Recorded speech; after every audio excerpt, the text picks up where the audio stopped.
Bam, we're live. Yeah, they are. Yeah, I'm in the Yeah. schoolroom.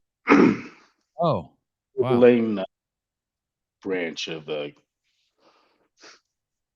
Glassman School. Hey, your internet's better in there too. Is it really? Yeah. I mean, so far I don't want to jinx myself, but yeah, the internet's great. Okay. How can you tell? Because your picture's clear. It's coming in at a higher resolution. Gotcha. Yeah, I can tell you're Greg and not someone else. I think the God, I light was wish. wiping me out. Oh, the backlight. Hmm.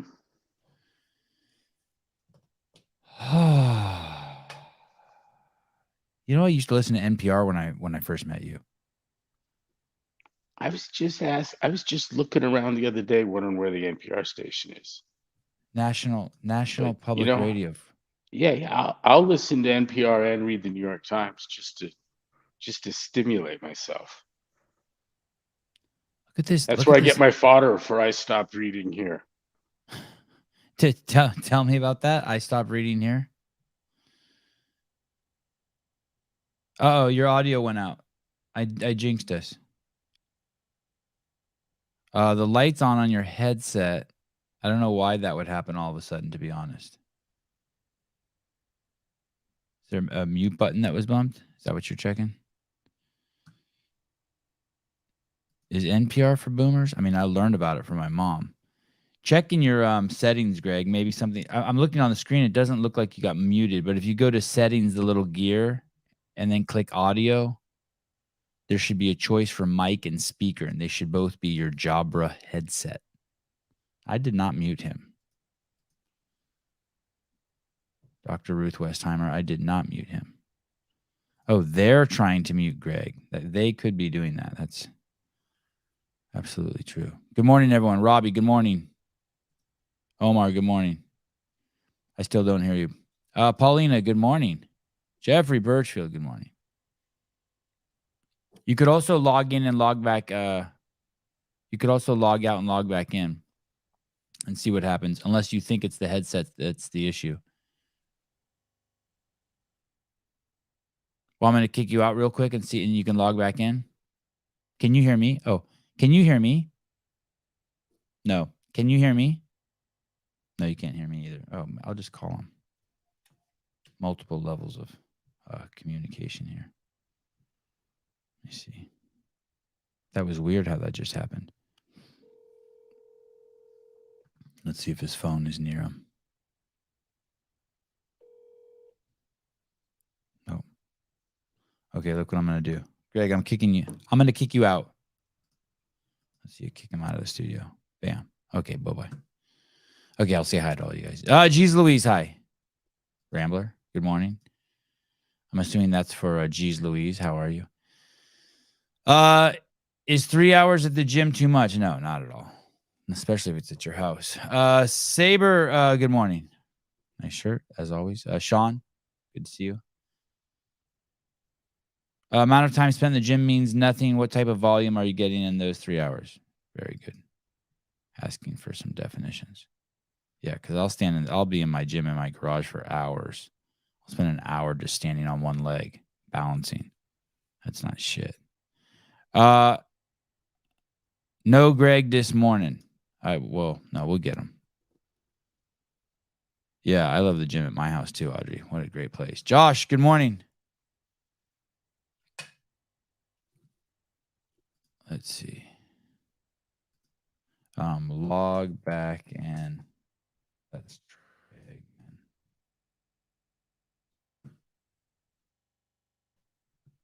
again. What did Greg do to get kicked off the island? Now he spoke. Okay, here he is. Let's see what happens. How about, can you hear me? Oh yeah, was it the headset? Yeah. How come? I don't know. How's this? How's the sound other than my voice? Everything's great. The audio is actually fantastic. That sucks. That's the. How many times have we used those? Like 3 times, and they work perfect, seamlessly. Yeah, maybe I touched something. Okay, you can try again. Yeah. Next show. Were they Those charged? Say it again. Those will end up in the lake. Oh no, don't. NPR, and we were talking about when to stop reading. Oh, what the thing that got me kind of attracted to the concept was telling the story of seeing a headline that said parenting experts at Harvard, and I just stopped. Like, I'm done. There's I should have stopped at experts, but at Harvard, that just added insult to the whole thing. There's no parenting experts at Harvard.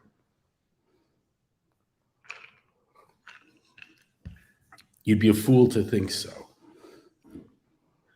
And at that point, you think just from there, it's going to be just hogwash. Of course it is. Like what just came out of Harvard, actually. I was going to start with NPR, but fuck it. Let's start with Harvard. This is incredible. I think you sent me this. Straight out of The Guardian, a Harvard professor who studies honesty accused of falsifying data in studies. Francesco Gino, a prominent Harvard Business School professor, alleged to have falsified results in behavioral science studies. In an ironic twist, in the world of behavioral science, a Harvard professor who studied honesty has been accused of data fraud. She's guilty, right? She's not even fighting back, right? From what I saw. It's just too rich. What can you even add to that? Do you remember the stem cell guy? He was the godfather of stem cell research a few years back at Harvard also, and all 30 of his papers were fabricated. That one's not ringing a bell. And I collect these things. The science porn. In fact, at our Broken Science org page, I think there's a section about to go up just cataloging the greatest hits of scientific misconduct. We discovered evidence of fraud in papers spanning over a decade, including papers published quite recently, 2020, the blog authors. Holy cow. Does it say how she was caught? In fall of 2021, we shared our concerns with Harvard Business School. Specifically, we wrote a report about 4 studies for which we had accumulated the strongest evidence of fraud. Gina authored papers which contained fake data. Okay, so we're getting closer. The original data, we understand that Harvard had access to much more information than we did, including where applicable, the data collected using Qualtrics survey software. If the fraud was carried out by collecting real data on Qualtrics and then altering the download data files, as is likely to be the case for 3 of these papers. Okay, so she was using some sort of data collection surveys. You're a huge fan of surveys, right, for science? Yeah. Why don't you like surveys for science? It's just consensus science at that point? Just like obviously? We want to take observations, which are registrations of the real world on our senses and sensing equipment, and you want to tie that to a standard scale, turn an observation into a measurement with a well-characterized error. And we're not doing any of that when we're looking at surveys. Basically meaning there's no measurement going on. Not really. This lady, hello. It's certainly weak. So this lady was actually doing surveys and then altering the answers to suit what her hypothesis, I guess, what she wanted the outcome to be. I can't tell from what you've read so far. And I'll put someone on it. I'm only mildly interested. It's a humorous. My guess is, if I had to guess, I can guess she used other data sets and used that so that stats were all done, were all performed. And there is software that looks at data sets on the internet and compares them. And when you get a match, there's a problem. Because the data on, say, the distribution of a gypsy moths in Colombia shouldn't be the same data that was used in your weight loss study. Right. And when you find things like that, it's a problem. It's pretty much perfect evidence of a theft and fraud. But it's easy because the stats are all done and the outcome was good, favorable. And probably what she was doing wasn't science in the first place. Is also that, like, I don't know if there's such a thing as double irony, right? There's always that. Are you happy when you ride rides at Disneyland? Yes. Okay. Well, I mean, it was that kind of, that's what I'm guessing what she was doing, right? And then the science shows that 3 out of 4 people who ride the rides at Disneyland are happy. And therefore, there's medicinal value to going to Disneyland. I think there's real value to studying. You hear the bird? Yeah, it's not bothering me though. Okay. There's real what value. Would you do if it? What could you do something to the bird? I'm just joking. Spray him with Windex. Within community standards. Right. That's funny. You asked that. No, he's fine. You asked that right as the bird's owner, Miss Riley, walked into the room. What were you gonna say about? I was saying like the Disneyland study. Like it was going to be that kind of science that she was doing anyway. Yeah. Eaton Beaver at the business school. Pardon me. At the business school. Yeah, which it's funny. The first few times I read it, I didn't even pick up on that. I figured it was in some other, but I guess I thought she was an ethics professor. Maybe she's a business ethics professor. Her husband's in there. They spoke to her husband. He said he can't comment now because of the sensitive nature of the investigation. And who is he? He just said her husband. I don't know what he does for a living. Eaton Beaver. Good morning, Coach. Good morning. Still hey, a great name. So I read that court ruling you sent me. Yeah, from the judge. From the judge. Yes. And I was looking for a news article to bring up, and every single news article, when you look this up, presented what the judge decided is bad. It's the same thing with like affirmative action. If you just put in affirmative action, like everyone's damning the Supreme Court decision. Let's go through the specifics that were banned, that the judge told the federal agencies that they were forbidden communicating to tech specifically about. Can I just run through that list? Sure, but what if we go the other way? What if we show what they don't prohibit? Yeah. Look, do you know what I mean? Like, hang with me for a second. Okay. I have it right here. Here they are. Here's what they're banning. I've got it. It's opposition to COVID-19 vaccines. Okay, and I want you to, as I read through these, I'll remind everyone that these were considered the substance of conspiracy theories, right? Right. Okay. Before you start, though, Greg, let me just do the big picture. Tell people what we're doing.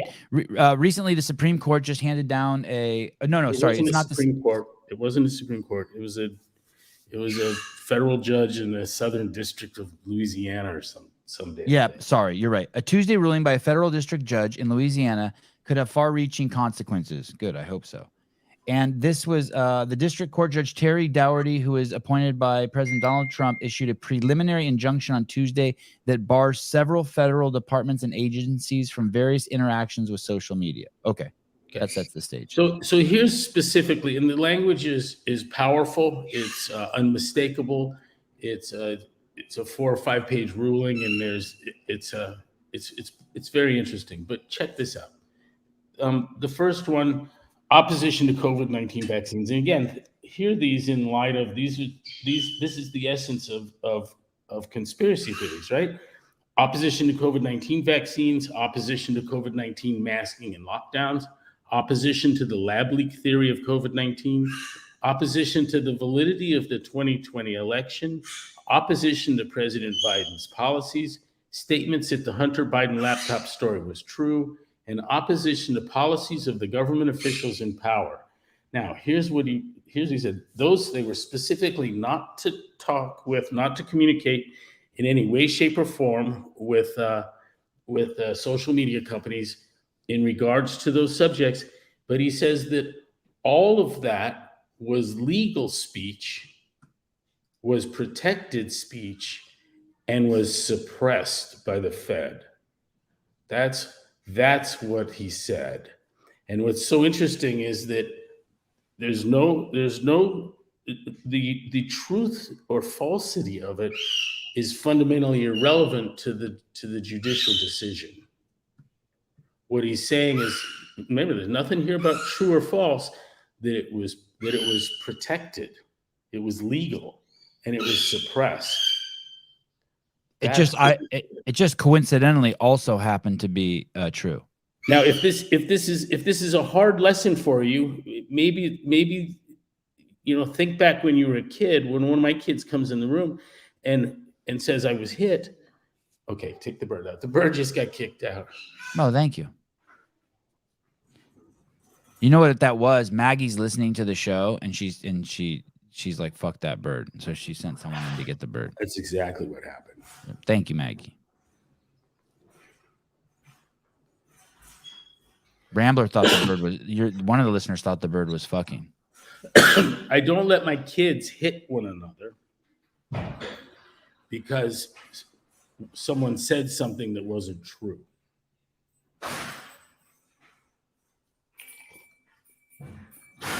You don't have the right to silence someone because what they said, because you think it wasn't true. Right. And basically the FBI was, or because you don't want anyone to find out. Basically the FBI went to Twitter and said, hey, the Hunter Biden laptop is Russian bullshit, and don't erase all these accounts if anyone posts, including they erased RFK's account. I'd make a second discussion of the apparent fact that you only censor things that are true. Explain. You lost me there. You make people shut up that are saying things you don't want to hear. Right. What you don't want to hear is truths. Right. What do you think the effort is to censor the Flat Earth Society? They're not very high. And there's no interest in that at all. Right. Why? Because it's not true. Yeah, that's interesting. That's powerful.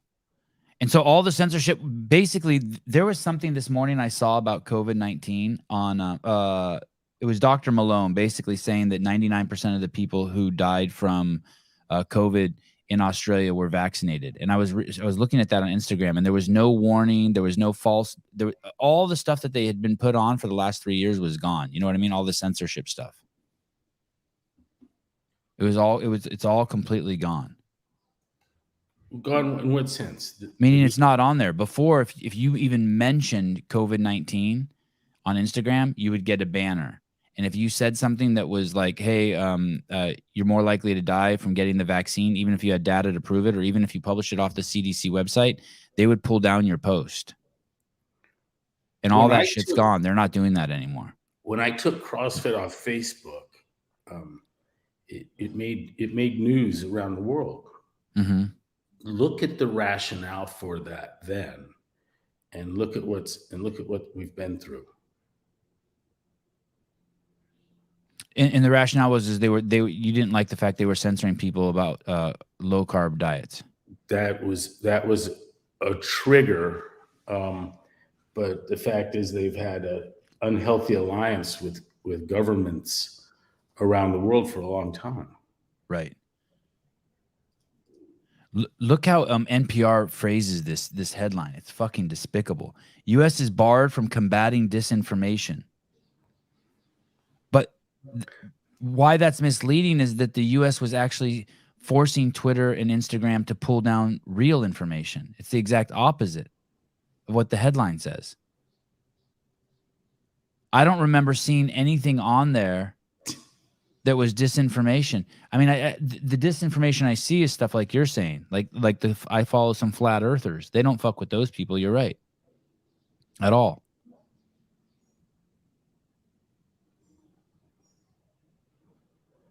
Should they get rid of NPR, National Public Radio? Does this need to be so Orwellian? How do you type that without laughing? U.S. is barred from combating disinformation on social media. Hey, does that mean that these guys are bad guys? This National Public Radio? Do these guys have to go away? This is our tax dollars are paying for this, right? This is U.S. funded. It is. And I guess maybe Bill Gates owns these guys too. Bill Gates and there's a couple other foundations. The government's ability to fight disinformation online has suffered a legal setback. They're referring to the First Amendment. That's the legal setback. I think somewhere, Greg, I read that the judge said that in the entire history of the United States, there's never been a more serious government intervention on the First Amendment. I mean, he showed some serious concerns. He did say that the Biden administration was Orwellian. He used that word.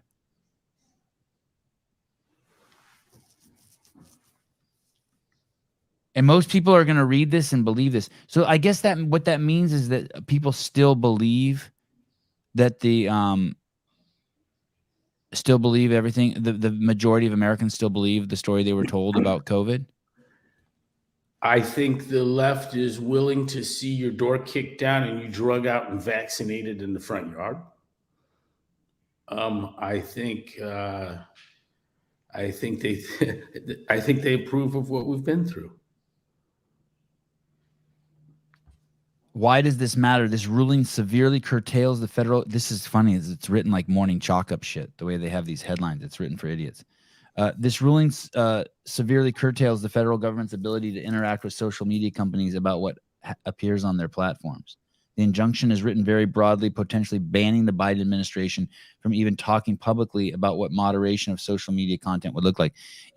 I just want to also show you this, all the stuff that it doesn't ban, that the judge doesn't, that still allows the government to do, that the judge was very clear on. This is from the judge injunction. It is further ordered that the following actions are not prohibited by this preliminary injunction. The government is still allowed to inform social media companies of postings involving criminal activity. And then it goes on and on along that line. The government is still allowed to communicate with them when it comes to the safety of the country. And number 7, I'll just skip down here. They're all like this. Informing or communicating with social media companies in an effort to detect, prevent, or mitigate malicious cyber activity.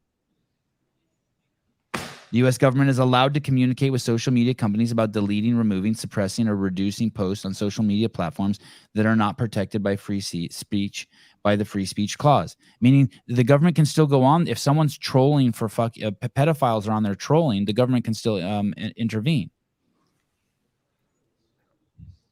It's crazy. I mean, there's all of these things where they can rights. I see no new law here. Right.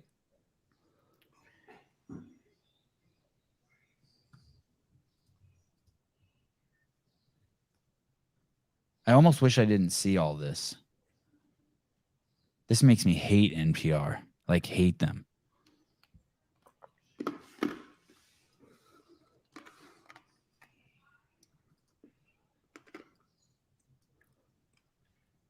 Has NPR had RFK Jr. on? I can look. I don't think so. You know, one of the things that was uncovered in this case was, and you know, RFK is a Democrat, is that the government, the Biden administration, had Twitter pull down RFK's Twitter account.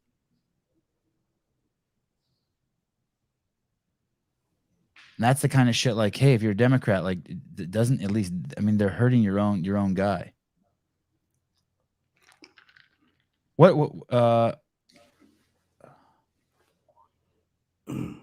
soon as I put in, it is RFK, right? Because when I put in NPR RFK, it says Kennedy was killed 55 years ago. RFK Jr.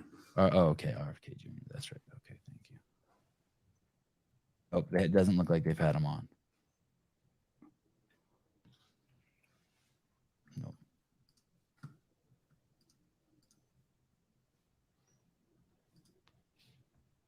He's a good favorite. Dude. I like him.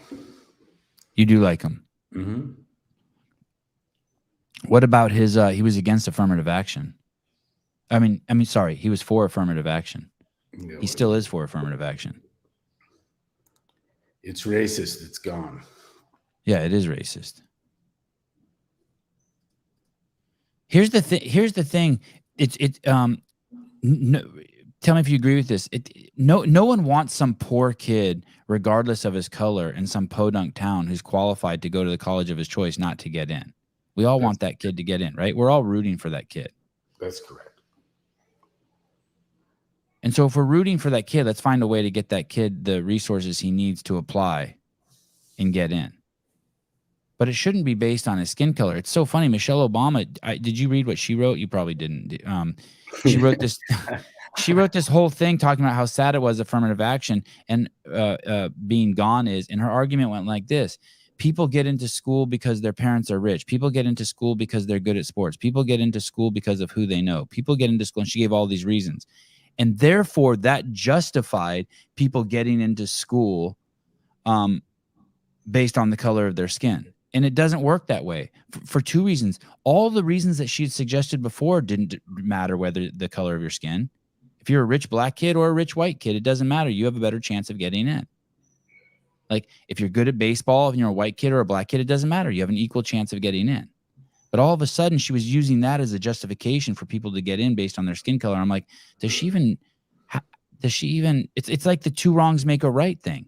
You should be able to take some mean height of students and look at the scholarships given to the basketball students, and they should have to pay the same amount of money to students that are just as under the height as they are above.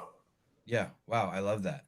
Yeah. So if you've got tremendous financial opportunities and latitude for a kid that's 7 feet tall, they should have a program for the people 5 feet tall.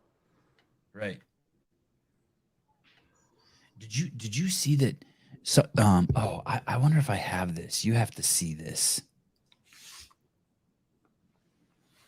God, I hope I have this video for you. Oh darn it. Where is that? It's basically this Asian guy talking about the difference in SAT scores between blacks and Asians. Well, the argument is without this discriminatory policy of denying Asians admission, the university is going to be full of Asian kids and we'll lose diversity. Yeah. Yeah. Which is, again, how do you even, it's hard to even recount that without laughing. Check this out. It's a serious dose of stupidity. Check this out.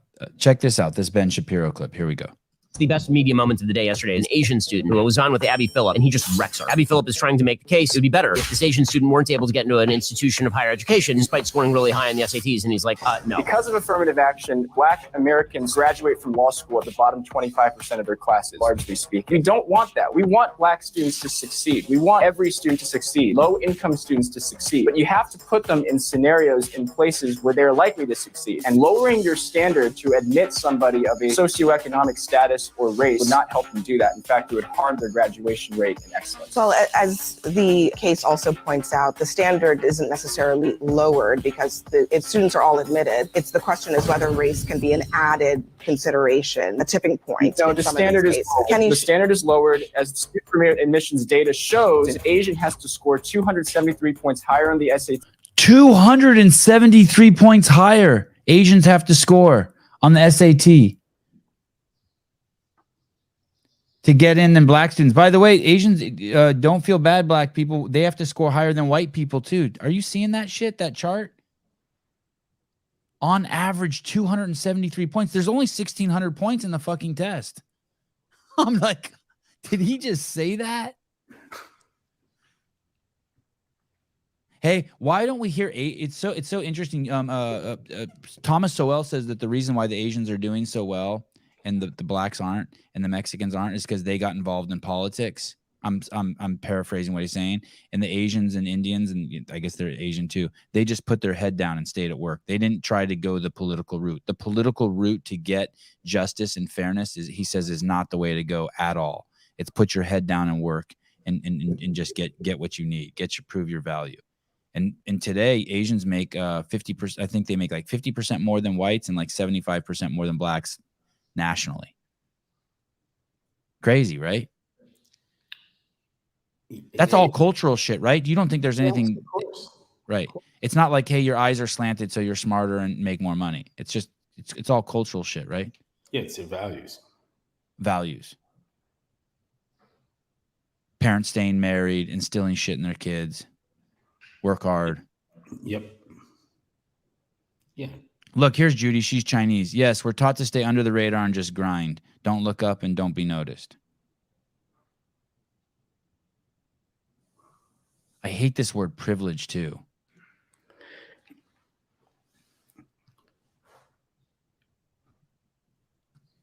Yeah, Man. it's the language of the left. Do you believe that they're really trying to be good guys, though? That they're really like... No, not by my standards. I don't think they are. Okay, explain that to me. Because part of me is like, well, I used to be one, and we really did mean well. We really did want to hand out clean needles so that people didn't get, AIDS when they shot up. They've got a vision for how society does operate, should operate, can operate, that's fatally flawed. And they'll take everything you have to enforce that world on you, including your life. Mm-hmm. Socialists end up stacking bodies like cordwood. That was Brian Mulvaney's line. It was great. It was exactly right. Stacking bodies like cordwood. And what they're doing is you have to sacrifice some individuals to get the right society.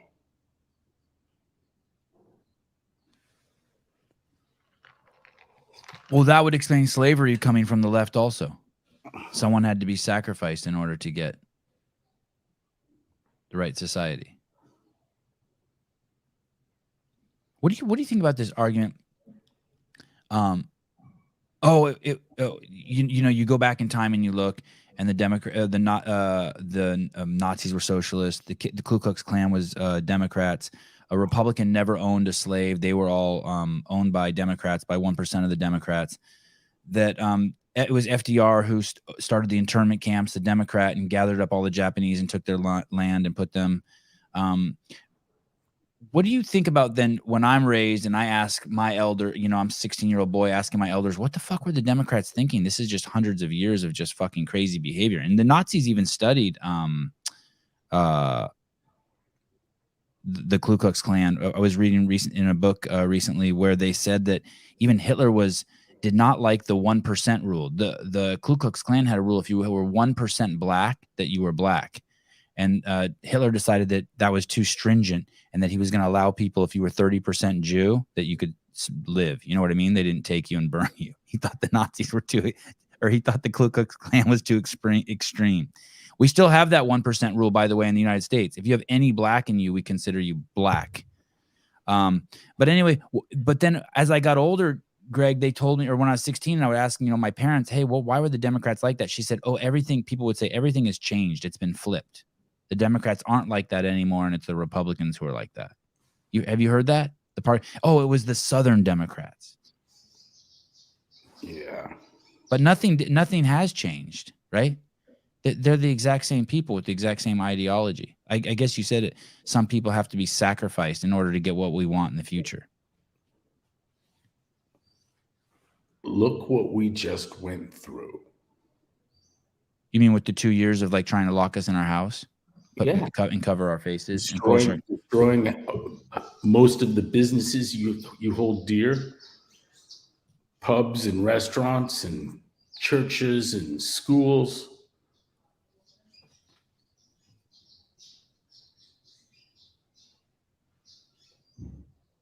I wish it wouldn't have happened when I was alive. I would have never thought something like this would happen when I'm alive. Was that the craziest thing you've seen in your life? Is this crazier than Vietnam? Yes. Yeah. Yeah. What a trip.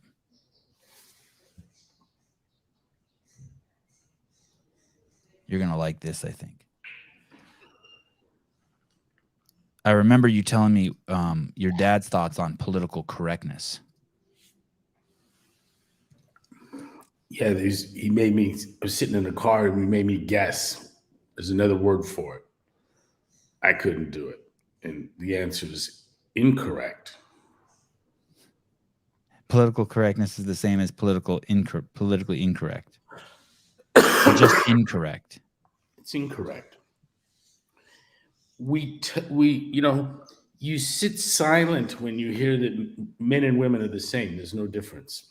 Mm-hmm. And they say there's no difference in the genders. And rather than point out some obvious points, it's not gender, it's sex, and there is a difference in the sexes. My 9-year-old girl said to her brother on his claim that there was no difference between between males and females. She says they don't even have the same body parts. You just start with that. But you sit silent on that. Okay, there's no difference, and roll your eyes. And the next thing you know, we all have to oblige. There are behaviors expected of you to show your recognition of someone's imagined sex that obligates me to something. That's political correctness.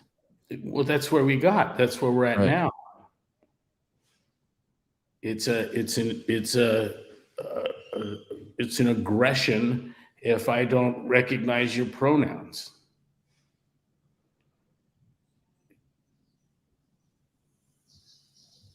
So by doing nothing, that's an aggression, which is also just preposterous.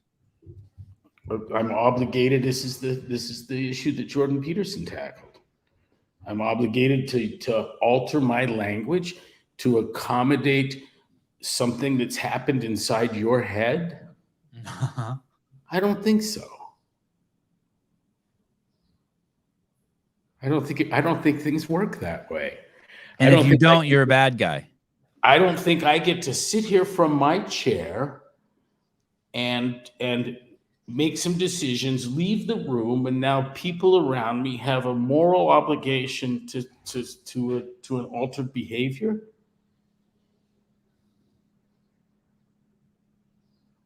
What do you think about then there's the comeback, It's all so unliberal. What do you mean by that? I thought you were. It sounds like the ham-handed bullshit that comes out of Moscow. Oh, well, that is liberal. It feels like a straw man's view of I don't know. I never thought that I would see things as Orwellian as all animals are created equal. Some are just more equal than others, and that's where we're at. We're seeing shit exactly like that. It was funny until people believed it. Right. It was funny until people believed it. You're right. It was funny. Clock. I asked my dad that same question. Crazier than Vietnam? ? The answer was yes. Let me. This is. I think I saw this and it made me think of you. Let me play this for you. That you mentioned, restriction of speech and political correctness. Do you guys know where it comes from? Tell us. The Soviet Union. Yes. Political correctness never had anything to do with protecting people's feelings or anything like that. It was very simple. Political correctness was a way of saying to people, what you're saying is true, but we don't like hearing it, right? That's what it was. And that's how it's been imported. And to me, someone who comes from the Soviet Union is mind-boggling. And you were talking earlier about why this woke ideology is so dangerous to the West. It is because people in other parts of the world are not teaching their young children to hate their own country. If you continue to do this, how is the West going to do in the battle of civilizations? Because that's what we're in, right? The Chinese want to thrive, the Russians want to thrive, and they're teaching their children to be strong, to be confident, to go out there to learn science instead of, equity and diversity. And a bridge doesn't work very well if it's built on diversity instead of math. So funny that you. It's interesting because I feel like on one hand I understand, and maybe you understand too, the insanity of quote unquote loving your country, and so it has to, but it has to be. It almost has to be converted to like, hey, participate in the experiment that this country is doing in order for civilization to advance. You know what I mean? Because it's so easy for people to just push back against the entity that is the United States. You can morph the society and culture to the point where the country is less lovable because there's less to it to love.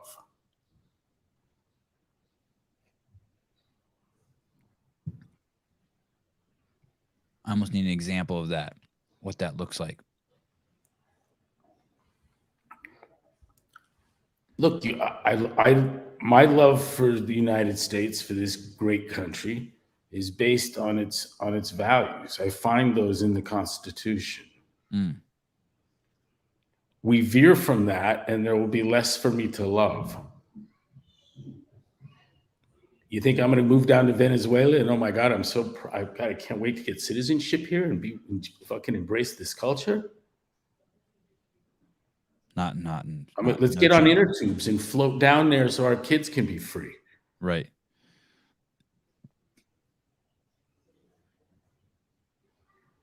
So and that's, I think, what do you remember in the Zoom calls how fucking terrified the Argentinians were?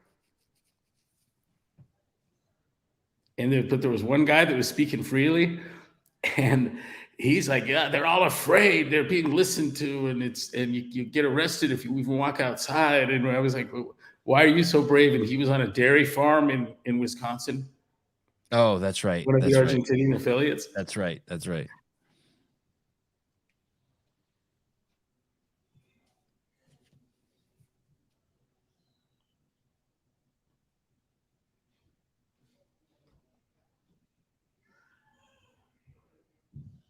As we move away from judging people by the quality of their character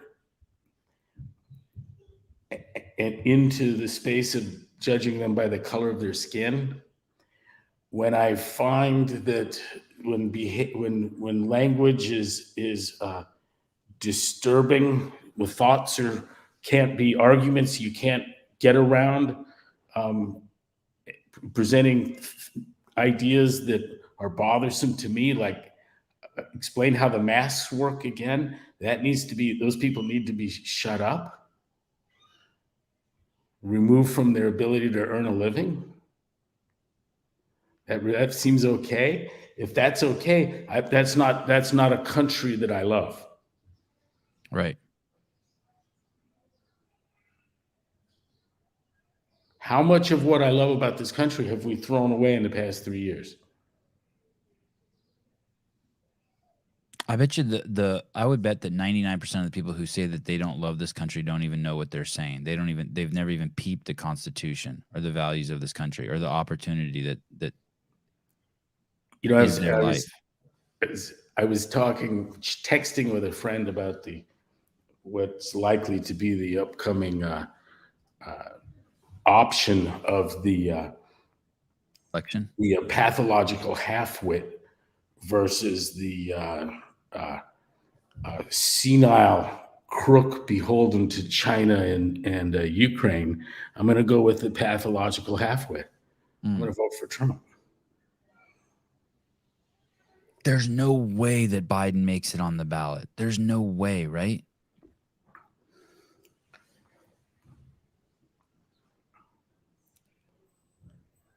I don't know. My crystal ball is murky. I haven't been able to predict any of this.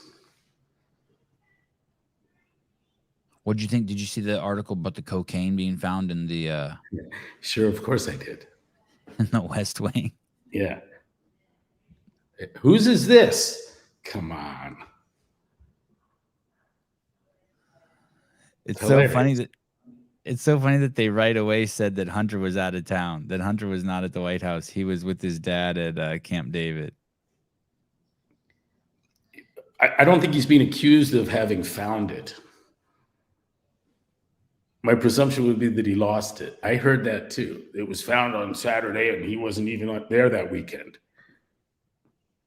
No, he left it there Wednesday, whenever he was there.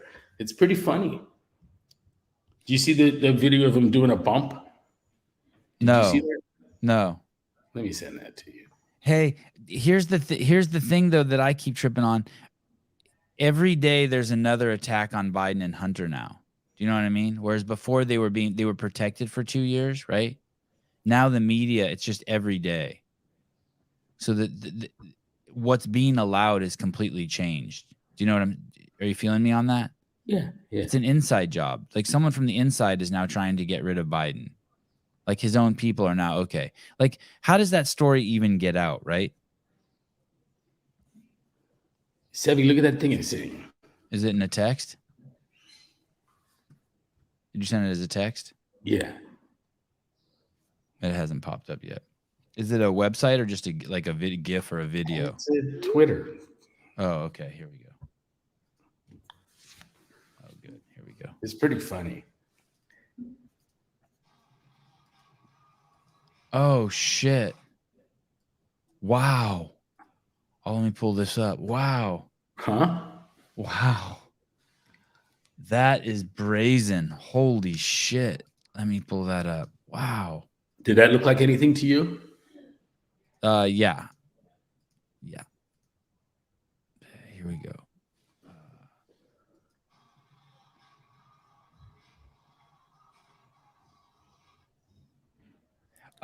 Maybe he's just pulling. Oh, I don't know if he did a bump, but he's definitely that's fucking meth head fucking behavior. The pull the hair back, the nose wipe. Wow.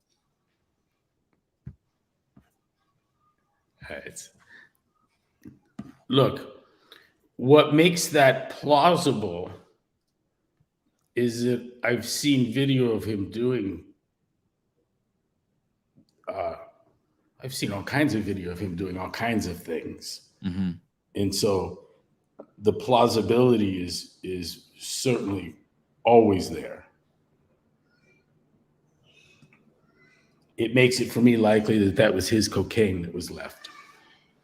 They all look like they're tweaking, even Jill. The other story that just broke a couple days ago, I mean, not broke, but it's getting a lot of headlines, is he had sex with that stripper and they have a kid together. London. Yeah. I forget her last name, London. But and he instead of paying child support is giving some of his paintings to her, and also she's not allowed to take the Biden last name. You can't stop someone from taking your name, can you? I don't know, but the paintings that's just great. That was just more tax fraud shit, right? Is that how we understood that? He was doing paintings. I never talked to you about this, but I just assumed he was doing those paintings to sell to people that who are wealthy in order to raise money.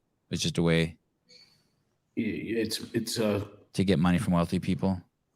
Isn't it just money laundering? Yeah, sorry, money laundering. Yeah, correct. It's clever. It is clever. You know, it's Bill Clinton used to go over to other countries and talk for a half hour and get paid at $500,000, right? Yeah, yeah, and there would be no video of the talk, also. Right, no speech, nothing. You can't find record of it. Yeah. I wanted to show you this. I wanted to show you this. When you owned CrossFit, and this was the I got this from the Wayback Machine. When you owned CrossFit, this was and you went to What is CrossFit, which was one of the most popular pages, if not the most popular page on the website. This is what people saw. That was the picture. When? This is This is, I want to say, this is right the day you sold the company. This was on there. What is CrossFit? This was the picture, the image. So you went way back a few years. Yeah. Okay. And what's funny is it's almost exclusively women, right?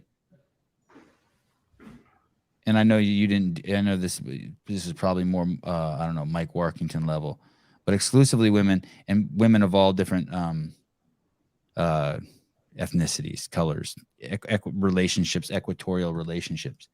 And then someone, what made me think of it is someone sent me this, and this is kind of like the story. Now this is with the DEI council and enforced. And the irony is there's not one person of color on their What is CrossFit page. And I know you don't care either way. And I know that that picture wasn't chosen probably for the fact that there was a black woman on there. But it's just there, and there's hundreds of examples of this, by the way, when we didn't care about color.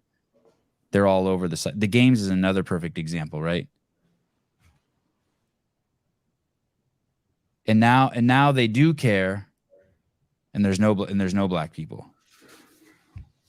They didn't care, we didn't care, and there were black people, and they do care, and there aren't any black people. It's pretty simple. Listen, the caring is pretending to care. Yeah.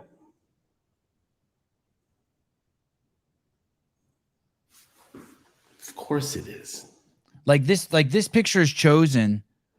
This picture is probably chosen just because it's well, what do you see here? Why do you think this picture was chosen?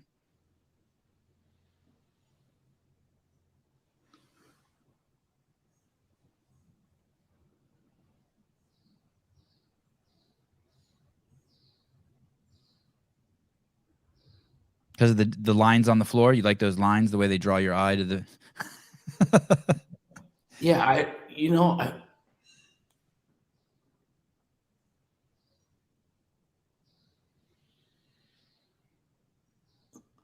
let me tell you something.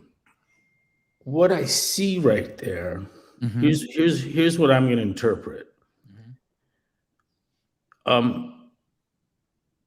That wasn't posed. That's not clip art. Right. Those people know each other. That's where they work out. They weren't brought there to take photographs. That's their ugly little gym, and they love each other. And whoever's running the gym, it's probably a successful gym. They're probably paying the bills. Probably got driving a new car. Might even have the kids in private school. That's what I see. I also see people that live within 5 miles of where that wait's overhead. Yep.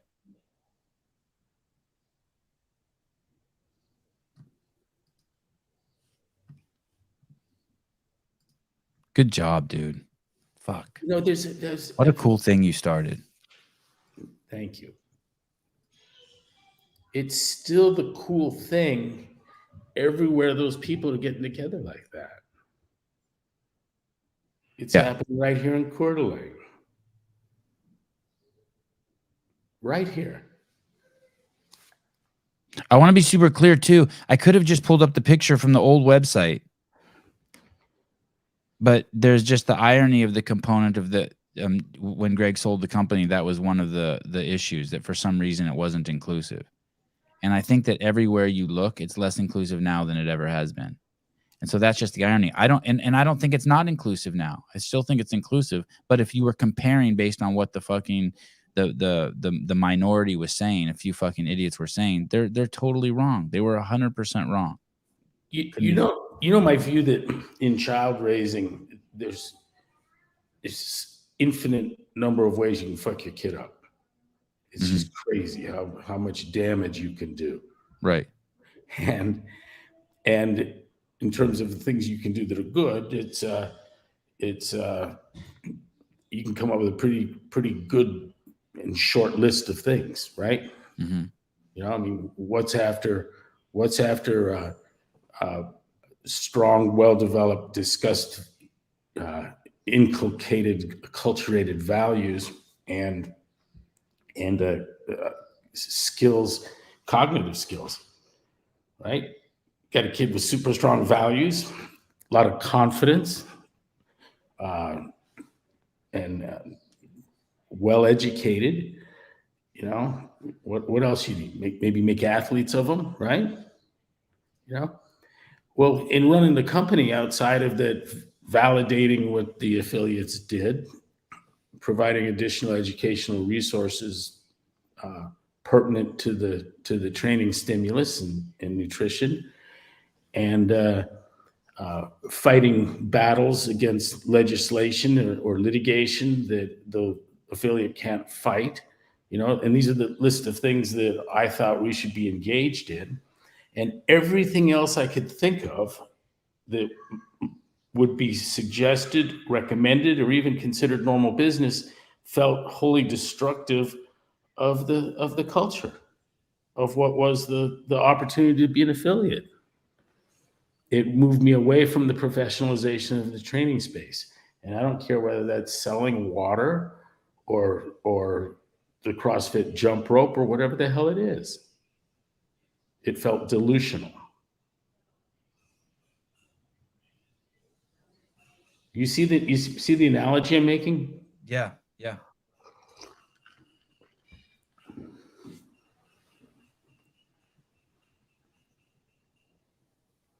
I don't know if someone tasked me with running the company where it's abundantly clear that my ethical obligation tied to my compensation is the fiduciary obligations or considerations of the owners, of the share owners.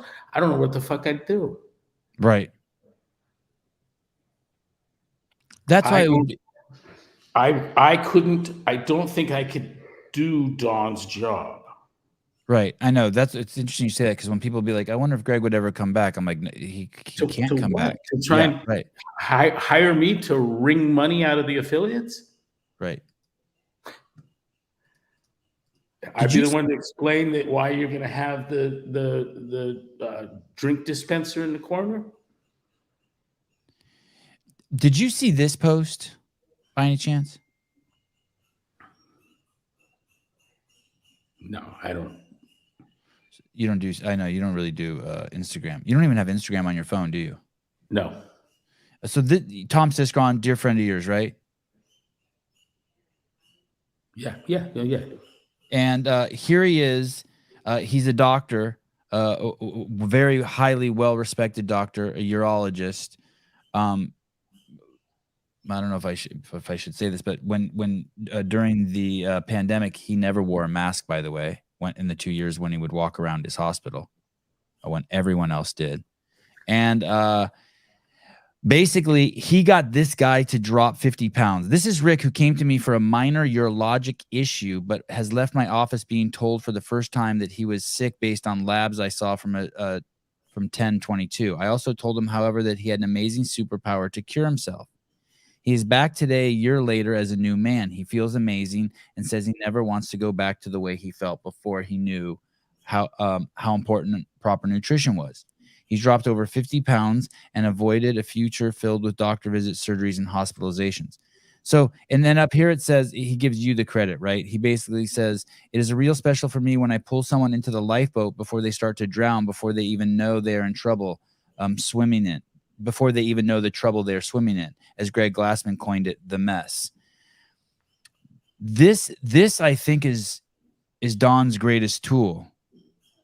If he needs tools, this is a doctor who probably went to school for 12 years to heal and cure people, and here he is saying he's using the CrossFit tools, the tools that you gave him through CrossFit, to save a man's life, right?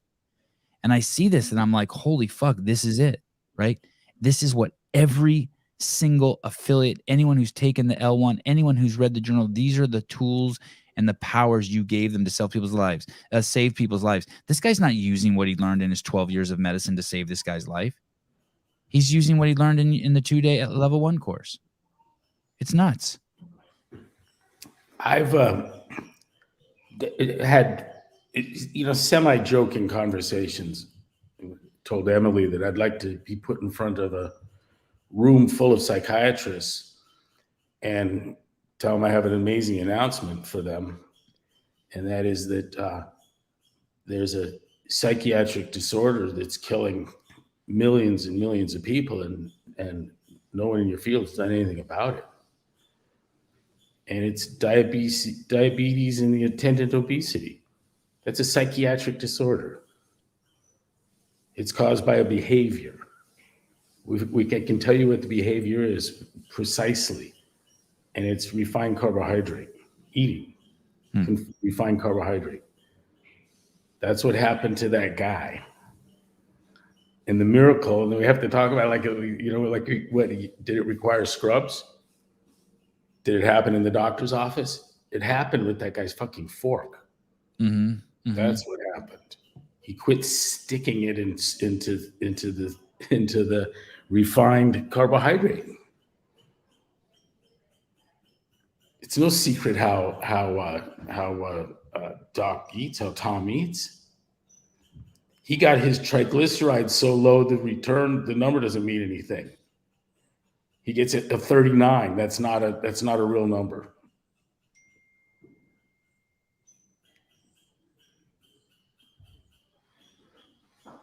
He also writes in here, notice the total LDL cholesterol went up. Gas. Well, if you know, you know. If you don't, then learn the truth about cholesterol. Yep.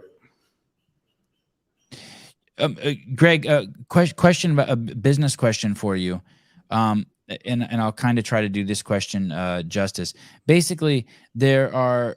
By the way, I don't agree with Hiller's video. In defense of Don, there's no way if 13 affiliates got together and contacted Don would take time out of his day to speak to him. Don is working tirelessly to fucking speak to people. I have to come to his defense for that. That guy is a. Wait. Let me get something clear. Yeah. Don's a really good guy. Yeah. I like him a lot. I consider him a friend. I don't know. Dude, it'd be like I talked you into getting Kala, right? Into getting what? Kala, your dog? Oh, yeah, Kala. Yeah. Tell everyone about your dog. Yeah. I have a South African Borbal, the greatest, and I've had a lot of dogs, a lot of Danes and other dogs. Greatest family dog protector ever. Completely protects, just knows how to protect kids. Guardian of the highest level. Scare the shit out of people. Looks like a pit bull, basically, a giant pit bull, and I keep him lean and mean. And Greg had one and would tell me stories about it, and so I ended up getting one. Expensive as fuck, $3,500. And if you had called me up complaining that you've had this dog for 2 years now and he still can't type, right? Yeah. Can't even get it to send me a fucking text. Yeah. I would have to explain to you that I think you're expecting something of the dog that it can't do. Right. I don't know how, given the keys to CrossFit, I don't know how you flip it to instant money. Right. I've been confronted with those options, with those opportunities. I know I've had venture capital VC types, you know some of them, lecture me on the money I was leaving on the table. Right. Venture capital thinks it's insane that I would allow each affiliate to make their own T-shirts and sell them. Insane. They actually convinced my wife that I was stupid because I would let the affiliates make their own shirts and sell them. That was all the evidence he knew Brian Kelly needed for me not being smart. I want to say one more thing along that line really quick. There was also someone very close to Greg, I don't want to say who it is, that he can say if he wants, that told him that we should no longer request that affiliates keep web pages and that we should allow them to keep all of their content on Facebook. And Greg was like, Do you remember that? I remember arguing with her about that. Yeah. How smart of you? How smart were you for that too? Holy shit. Facebook's dead now. Anyway, I had people from Amazon explain that I was going to be the first fish oil billionaire. They could see the numbers. They knew how much fish oil CrossFitters were eating, and let me know that was my money.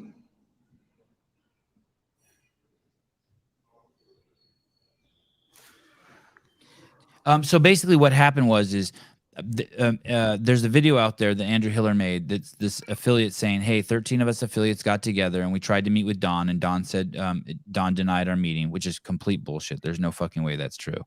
And it's just miscommunication. I'm not saying the affiliate's lying. I'm just saying it's miscommunication. But the premise of the video was, and this is a problem that you had to deal with day in and day out as the owner of the company. The affiliates are basically saying there that affiliate fees, because of exchange rates, have doubled. So it used to be, let's say, 30,000 Rand to be an affiliate. Now it's 60,000 Rand. And they want some help, and they want to talk to CrossFit about that. What is the solution for that? Should it just always be like $3,000 or pick whatever the number is? You pick your number and it's like that for everyone. What would you do? We never found a solution for that, right? Didn't we? This is a Matt Holdsworth question, but I think there's some way to scale that so that as your country destroys its economy and currency, and you're spending, $50,000 for a loaf of bread, right? I think there's some way to scale that so that we don't contribute to that problem. I don't know. I just remember being in the discussions, and it was like, well, hey, then what are we going to do about the state of Mississippi?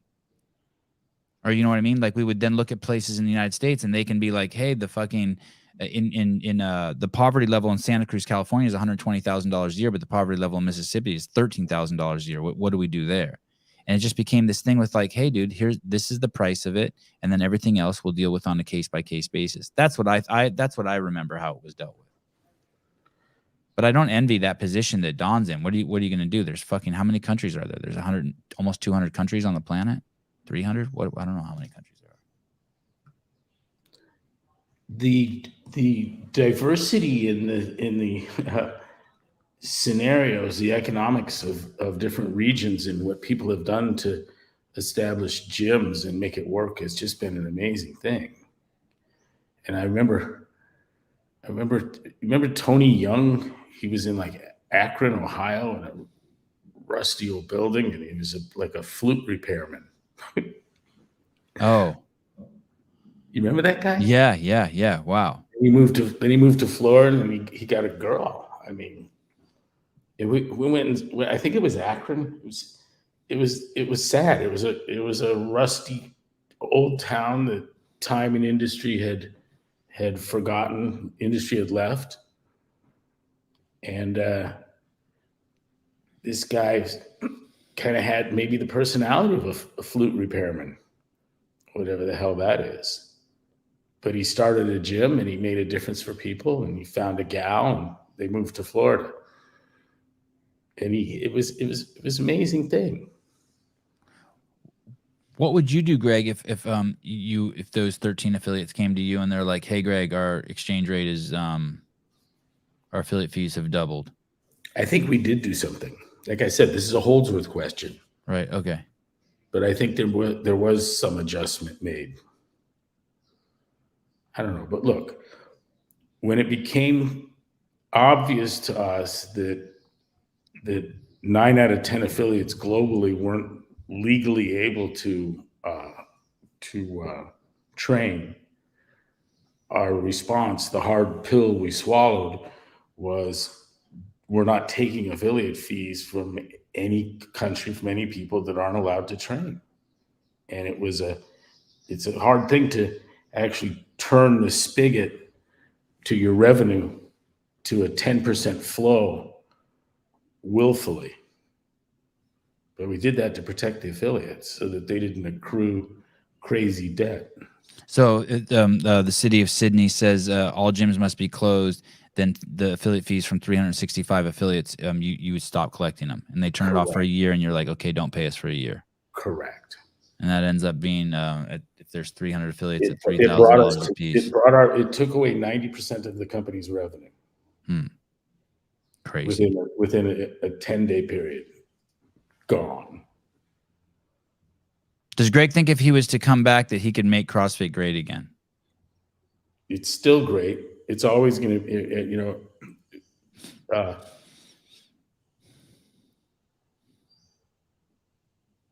Matt got up this morning here in town, got up at 4 a.m. and he had that fucking gym opened at 5 and people came in. Matt's the owner of Coeur d'Alene CrossFit? Yes. And it's a great thing. Maggie will probably go there this morning. The greatness hasn't changed. Not at that level. You got to keep your eyes on what's important. And that was always the only thing that was important. The mothership is not. Not this question, but the question before SDF. Greg dodging this one like Mayweather. What a compliment. Look, man, guys, what a compliment. I wouldn't know how to run this as a business. Or maybe the answer is I do. How about this? I asked myself if I were a shareholder and they came to me and goes, he says no to fish oil. I'd be like, what? Yeah. With my money? He's saying no to fish oil? Right. You've put in 30 million of your money and it could easily go up to 90 million in 2 years. But this guy refuses to sell fish oil based on principle. I knew a family that ran Gold's gyms all over the fucking planet. All right. They had them in the Bay Area, all of them in Hawaii. They had them in the Bahamas. They had them in Florida. They had them all over California. They owned one in Santa Cruz. They were very, very good at the Gold's Gym business. All stars, superstars. They had the one in Marin, Sevi. Great gyms. The one in Santa Cruz, Alex explained to me, doesn't work. Nothing that works everywhere else in the world works in Santa Cruz. He goes, these kids, they don't want to sell the drinks in the refrigerator. They don't think they should have to. They don't want to sell T-shirts. They don't think they should have to. They don't want to come to work on time. They don't think they should have to. They want to make way more than they make in Marin. They want to make more than they make in the Bahamas. Amazing expectations. I understand. I understand when someone's aims are purely, strictly financial.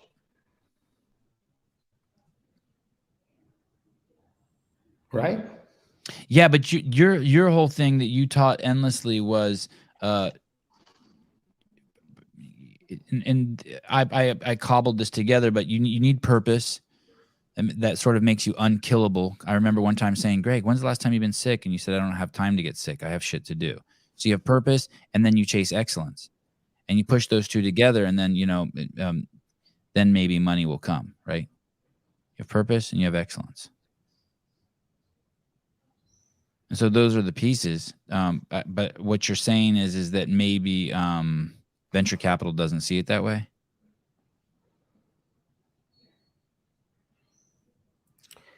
That's right. And the problem is that my sense of business, which is the art and science of creating uniquely attractive opportunities for other people, becomes, once you go to Stanford Business School, it's Q1, Q2, Q3. Where did you get that? The art and science. I've heard you say it so many times. It's the art and science of creating uniquely attractive opportunities for other people. Hey, you want to get rich? Do that. Do that. And you have to study the formulation for a while to realize that you have nothing to do with it, really. You're going to do all the work. The art and science of creating uniquely attractive opportunities for other people. And that's your definition of business. Yeah, that's what business is. That's what business That's is. what I delivered at Harvard Business School 6 years in a row. Did you learn that in hindsight, or you knew I that? got taught that by my affiliates by doing this thing we did, this excellent thing we did.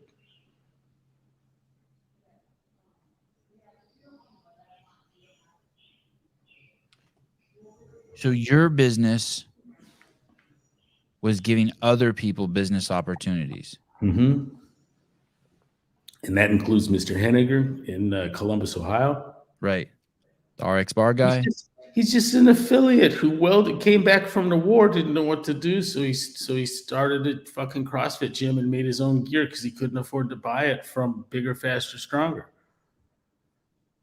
Nick Mossman at the same time in San Luis Obispo, who is an affiliate and has a master's degree in industrial technologies. He's a renowned authority on welding. Like, has gone up to the sub bases where they assemble this Trident submarine, is consulted on that shit, right?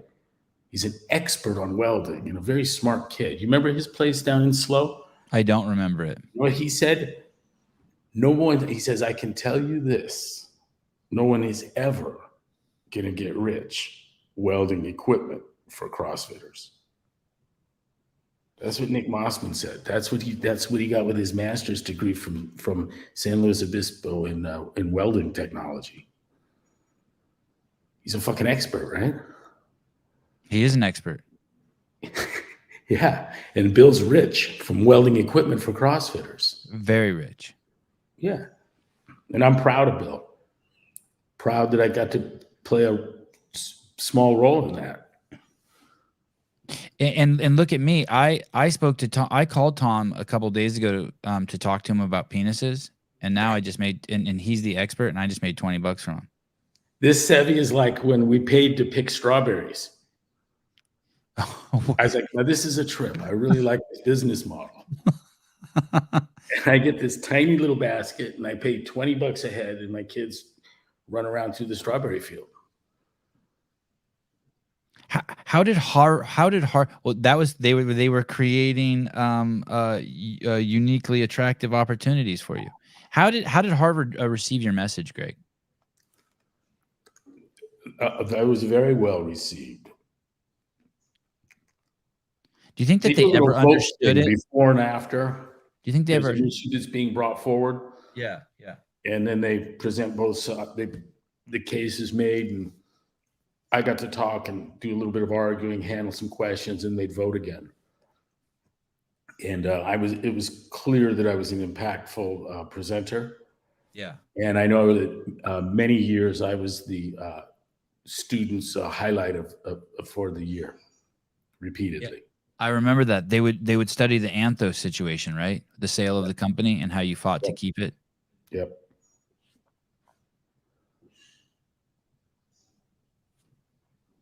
Audrey, you provided unlimited opportunities for all of us in some way or another.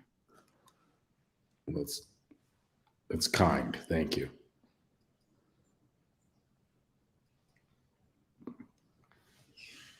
All of the spoiled, lazy children of the well-off in California want to go to UC Santa Cruz. UC Santa Barbara is a close second. I don't know.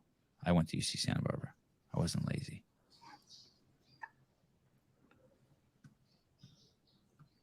Oh, here we go. Matt Burns, thank you, Greg, for continually coming on the show.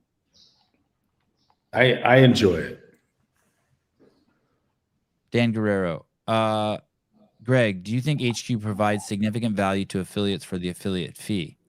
I believe in the methodology, just not the subscription part. What do you mean the subscription part? The affiliate fees? Oh, look, and you don't have to answer.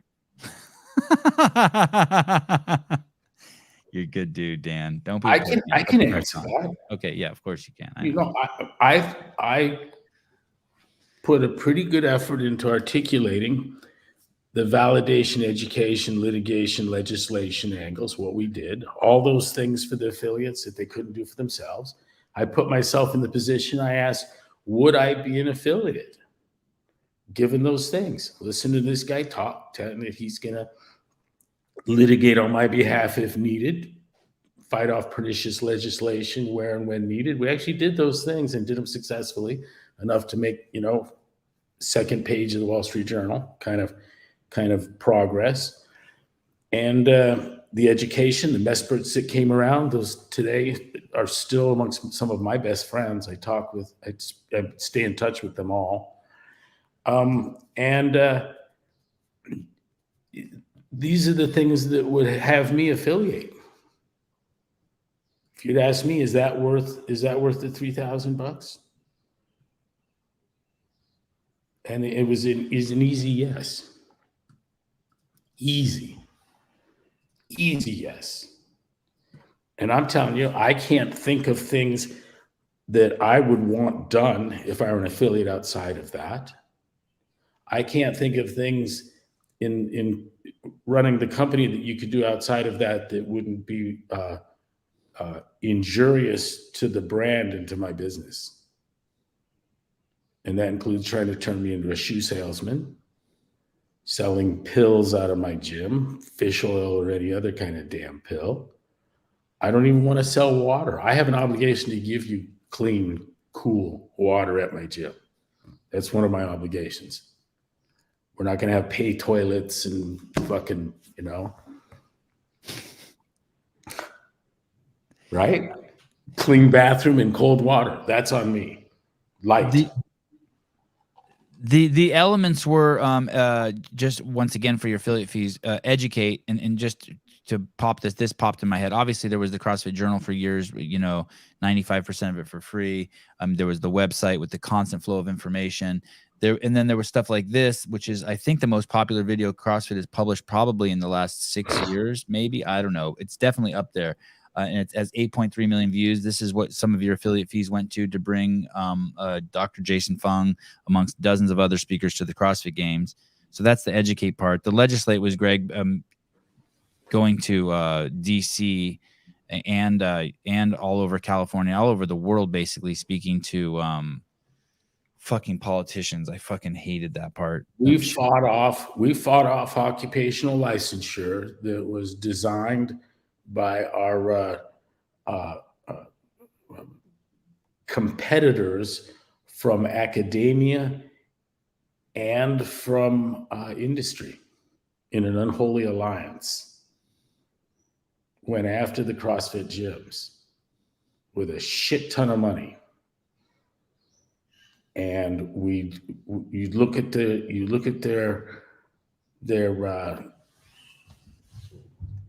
charters. What the hell's the paperwork? That's the 1099s or whatever the hell the thing is. The 99s. What's the nonprofit?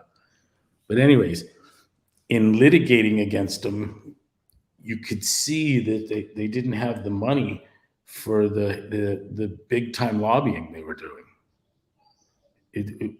I knew we were with the Podesta group, and I knew what I was spending, and what I was spending was millions, and what was being done to us was thousands of times more ambitious. They were sponsoring legislation in 14 states effectively. And it was getting closer and closer to passing until it finally crested and passed in DC. And it was going to come elsewhere too. And we went at it in a two-pronged approach. The second prong was going after the sponsors of these organizations, the NSCA and the ACSM, that had to be behind this financially, and that would be Coke and Pepsi. That's what started the soda thing. It wasn't that soda was no good for you, and I made that perfectly clear on the road during the soda tour. Remember that? Absolutely. I think a lot of people still struggle with that understanding. That's not understanding. here. Where there wasn't the methamphetamine tour. I didn't join the fentanyl tour. By the way, everyone look at what Dale King has done and read the Rolling Stone article on Dale. There's an affiliate. I couldn't be more proud of that guy.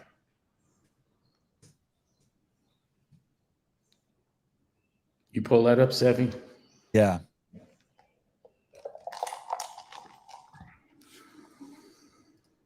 Yeah, he's a great dude, right? Great dude. He's been on the podcast. I'm running out of free articles. He's saving addicts by the hundreds. Why is his hometown fighting him. The opioid epidemic devastated Portsmouth, Ohio. Now a former Army captain is trying to bring it back one burpee at a time. It's funny to see this in Rolling Stone. They're a bunch of fucking sellouts. Give them credit where they get it right. All right, fine. Yeah, this guy's running a CrossFit gym. Basically, if for those of you who don't know the story, he was on the podcast. You should listen to the podcast. But he opened a CrossFit gym, and he basically employs addicts there. And then on top of that, or former addicts, people who are recovering. And on top of that, then he started another side business, which is flourishing. What's the name of that business? It's the soap company. Damn. Yeah. I feel horrible for not remembering. Someone will say it in the comments. But he sells a bunch of shit for hygiene. Like soap. I used his soap this morning. It's a soap and a deodorant and he basically employs those people. Oh, and a kettlebell. He makes kettlebells, sells kettlebells. All with people who are addicts, regardless of your skin color. There's not a skin color component. Now I have a kettlebell I endorse. You endorse this kettlebell? I would. Yeah, I mean I finally heard a reason to buy a kettlebell. Oh, right. Gotcha. The lover of kettlebells, Greg Glassman. I'm of the opinion you can do anything with it that you can do with a kettlebell. You can do it with a dumbbell.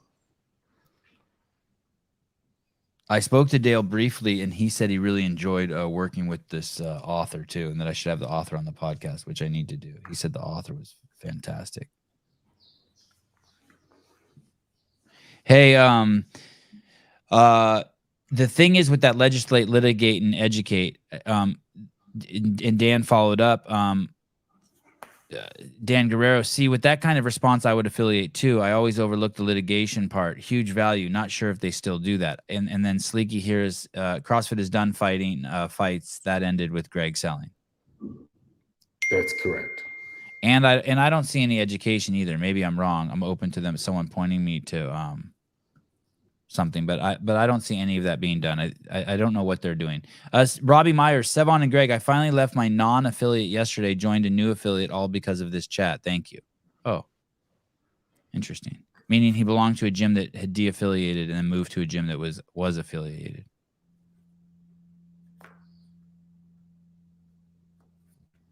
Greg, is the BSI lecture coming to the East Coast? Yeah, that has to happen. I wanted to show you this before we go. Do you have a favorite comedian? Me? Yeah. Oh, yeah. Come on. Chris Rock. He is your favorite? Yeah. I saw this the other day. I really like this. Here we go. My favorite of the more modern day rappers is Quavo from the Migos. Because anything he says sounds badass, man. I like this song called Kelly Price because in that first verse, Quavo comes out swinging. He's like, I go through all the cities. I'm on a mile a minute. I go a mile a minute. And when I'm sober, that's just tight. But when I smoke a little bit, I start doing the math.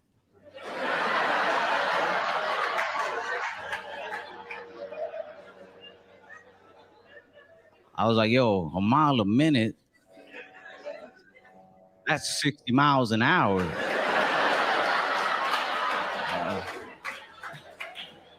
I was like, yo, did this dude just brag about driving across country at speed limit?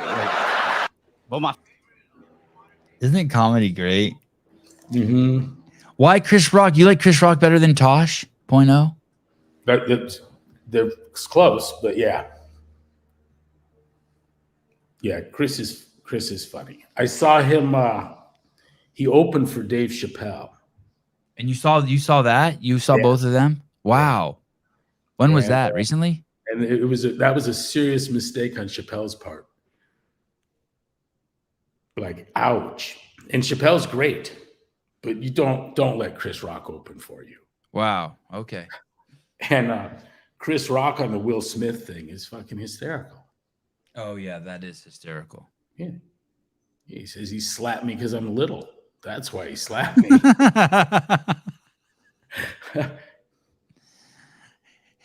This guy played Muhammad Ali. Yeah. Him on the slap is absolutely hilarious. And some of the potency comes from it couldn't be more harmful to Will Smith. It's so bad. He really makes him look really bad. That's at the very end of his most recent special, right? It's But you saw it live too. You saw it live. Yep. Wow. Yep. I was like, I'd hate to be Will Smith tonight. Well, we're laughing. We're laughing at his lack of character, and this fucker has made it hilarious. Has made your lack of character fucking hilarious. Right. It's not, you don't even get to defend yourself like when that's happening. You could just pathetically apologize some more, right? Yeah.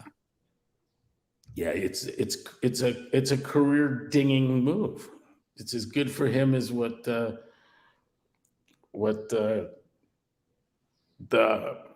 Ozzy did with his career in the anti-Semitic rant. Oh, Mel. Yeah. The unknown.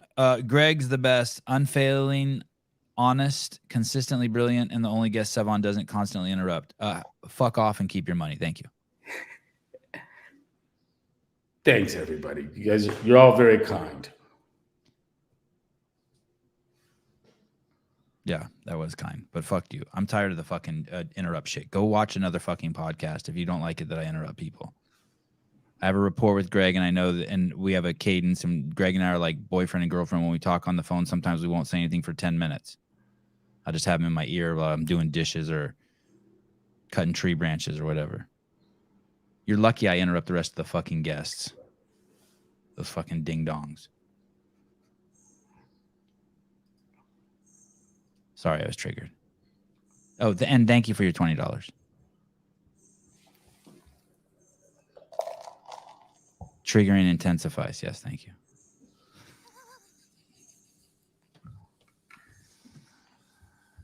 Yeah, I'm on the back to Don again. I don't want anyone to think that I don't think he's anything other than a decent, honest person.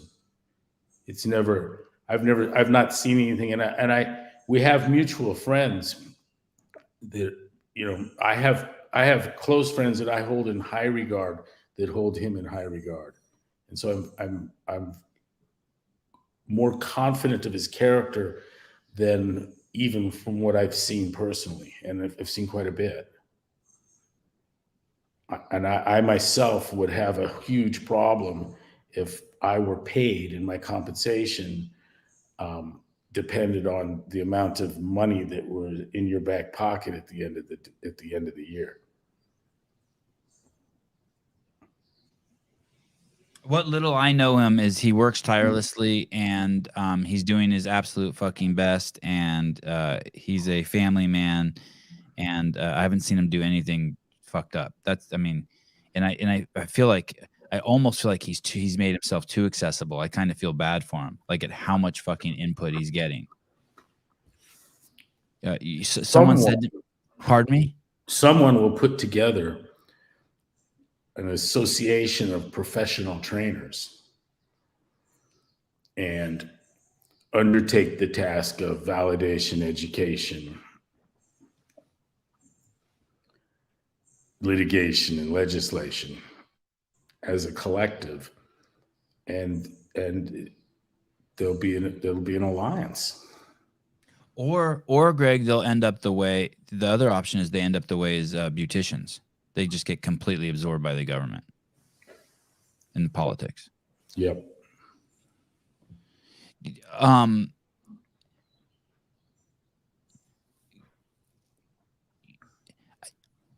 don't know exactly how to characterize this, but you had it's not that you didn't take input. It's not that you didn't talk to people. It's that you had a vision and you know what you wanted to build.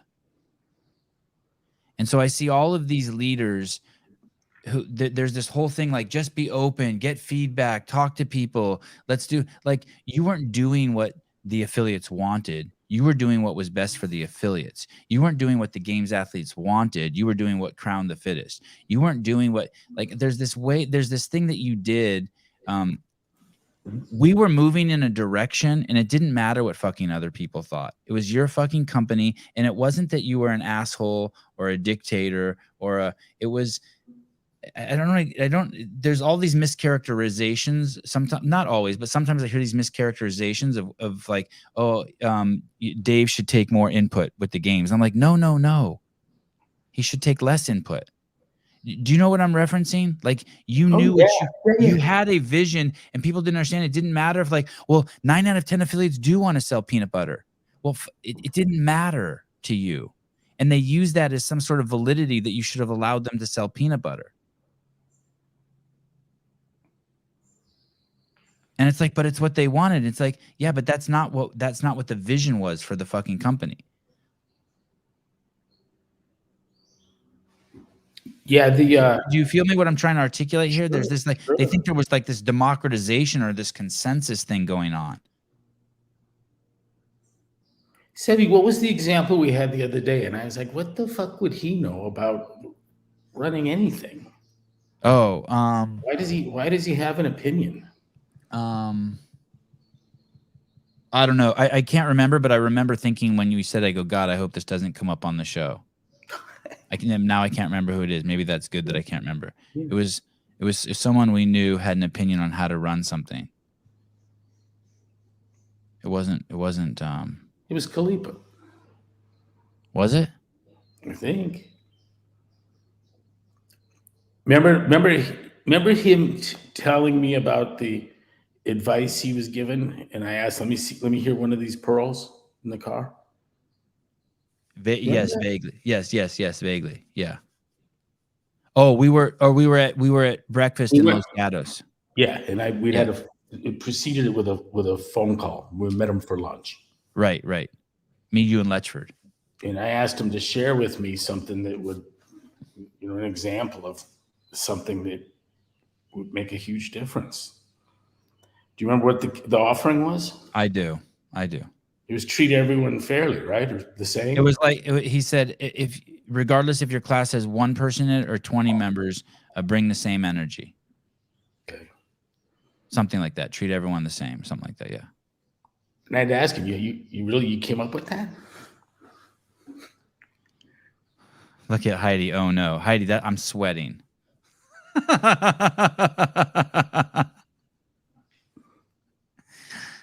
Meaning what your point is if you need help with that, you're in the wrong fucking business anyway, like you think? Like hell yeah.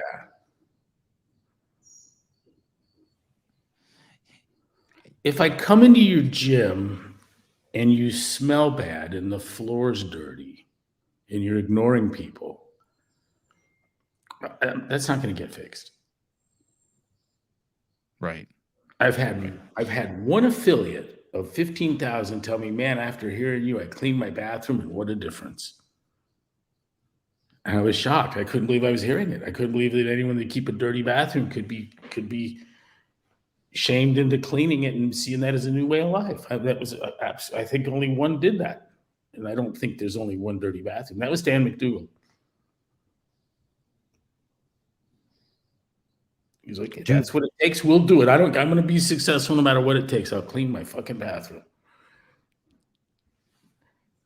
Do you remember when Starbucks sort of first bursted on the scene? Like they were everywhere. And do you remember that was kind of their thing? Their bathroom was clean.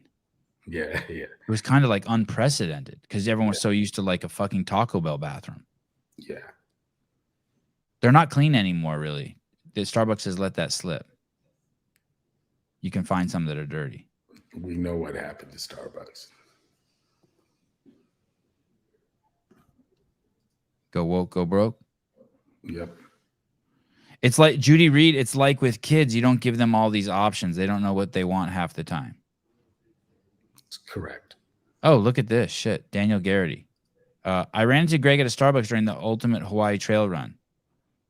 2 stars struck to say hello at the time. You fucked that up, Daniel. Vindicate. A disgusting bathroom is one of the reasons I left my last gym. Not an affiliate, but a clean bathroom should still be the norm. Absolutely.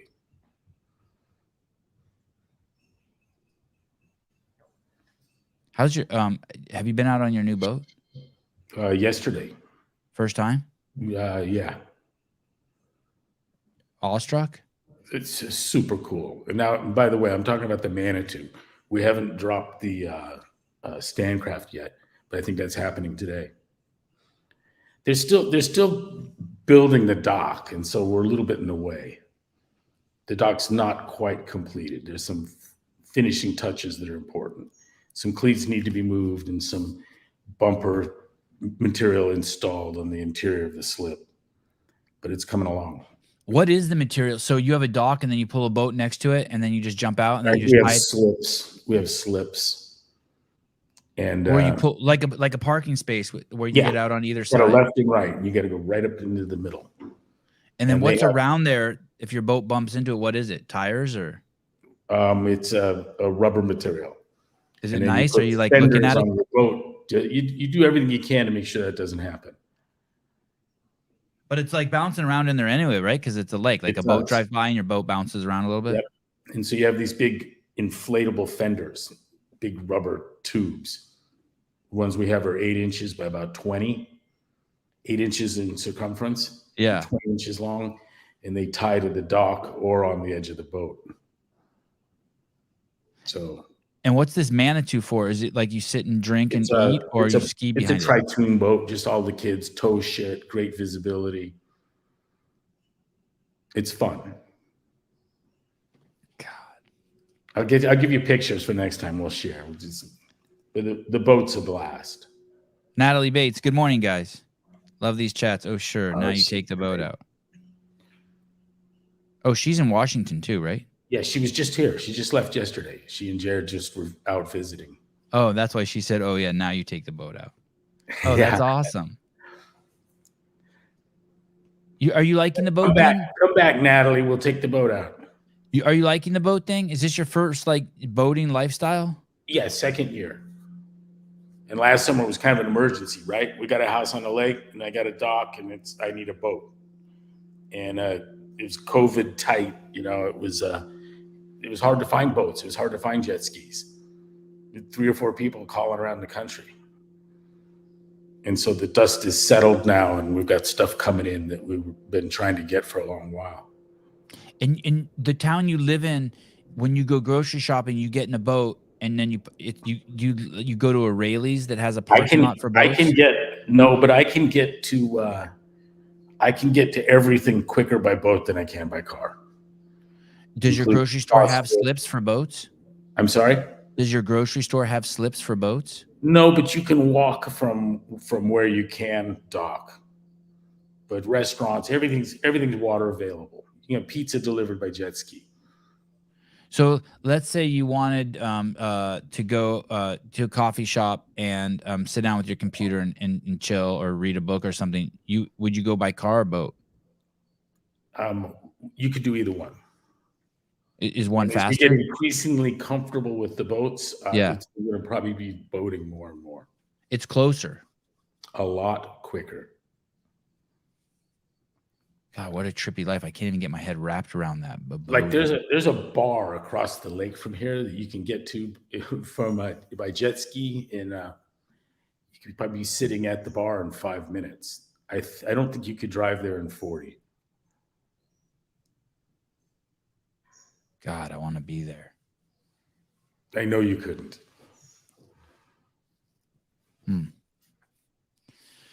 All right. Well, thank you. Thank you. Great seeing you again. Is that what you're doing today? Are you going to spend kind words, everyone? You've got a lot of sweet people listening to your show. It's a cool group. Greg, you're a legend. Ipodicus. Hey, are you is that what you're doing today? You're doing boating? Yeah. You have signal on your boat? Oh yeah. The whole lake you can be on your phone on the boat? Yep. Awesome. Yeah, all right. You know, it's an interesting city that disperses to the periphery of a lake.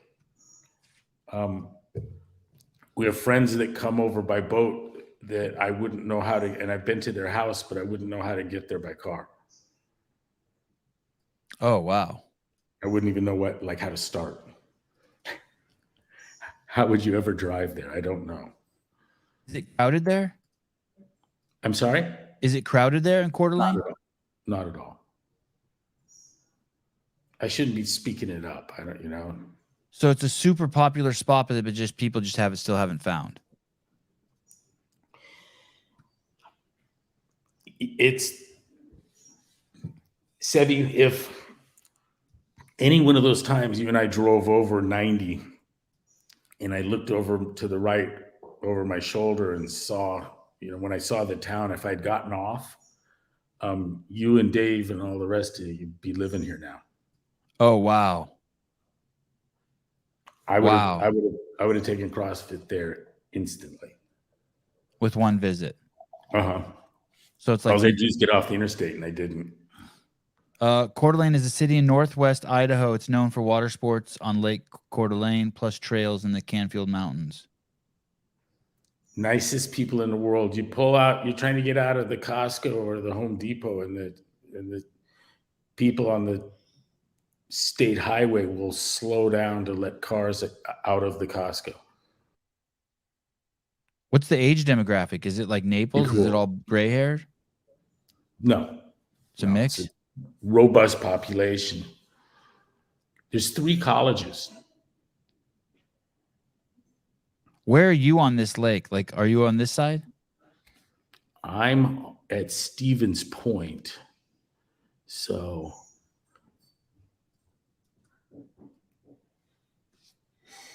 Maggie, she can show you exactly where. Are you by the opening of the Spokane River? No, south of there. I'm on that west side. See Kidd Island there? Yeah. Oh, no, go down. How do I share my screen? Okay, stop right there. Stop right there. I could zoom in more and get some more names. 3 Mile Point? No, drag up left. Yeah, we're 3 Mile Point. See 3 Mile Point? Yeah, there it is. We're right there. Wow. I'm on 3 Mile Point Road. Oh, shit, dude. It's no joke getting out of there. Wow, your road network. Okay, so you're like in the country. There's no bridge. Oh, no wonder you have to take a boat everywhere. Okay, and so if you want to go somewhere, you just cross over here to Worldmark by Wyndham or something. Worldmark, Arrow Point. Yeah, Gazer's over there, and there's bars, restaurants. If you're into Kardashians or Bieber, that's where you go see them. Crazy. And what's so cool is sitting at Gazer at their bar. Somebody asks where you live. I can point to our house across the lake. I'm exactly where you'd want to be, me, in relation to that scene. The Panhandle Yacht Club. You don't golf, right? No, don't have time for that. Too many kids? Yeah, and I really enjoy what we do. I like this. I like the schooling. I like teaching them. I couldn't enjoy that more. It's some of the most meaningful interaction that I think you can have with a kid. Just filling their head with potent ideas. And the boating is a blast. How about disc golf, Greg? You play any disc golf? No. No hacky sack either. All right. Have fun. Love you. Thanks. You're a good dude. I'll talk to you later today. When are you coming out? That's a good question. We can do. You can podcast right in here. I know. I'm seeing it. I'm hearing it. Come up when the PDX4 drop down. Come around for that. Okay, I'll give you a call today. All right, sir. Bye, Thank you. everyone. Bye. Thank you. Greg Glassman. Come on, a weekly feature on the show. A feature, like how mountains have waterfalls. A feature. I got to tell Jay right now to make a clip of that. The art and science business. Greg spoke about the definition of business today. Great clip. 10 minutes. YouTube. Where do you guys think that was? Like at the 90-minute mark? 90-minute mark. Don't be a pussy. What do you mean? And you mean like you don't like? What do you mean? Don't be a pussy. Like go out and visit them. It's so far, dude. It's 1,000 miles. So far. Those days for me.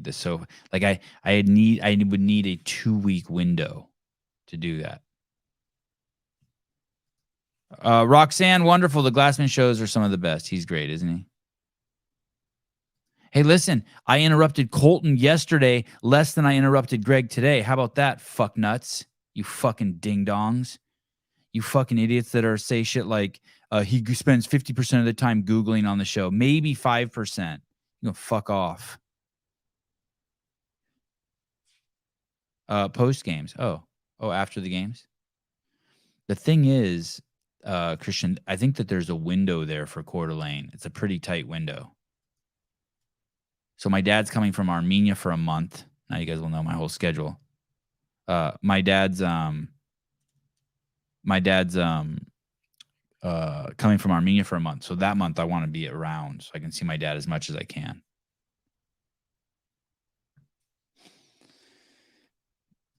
Travis B, thank you. You can have sex with all my immediate family members. I love when you interrupt people. It's enjoyable to hear. Thank you. I'm trying, Johnny, are you doing a UFC Power Slap show this week? It's funny you asked that because there's a heavyweight that,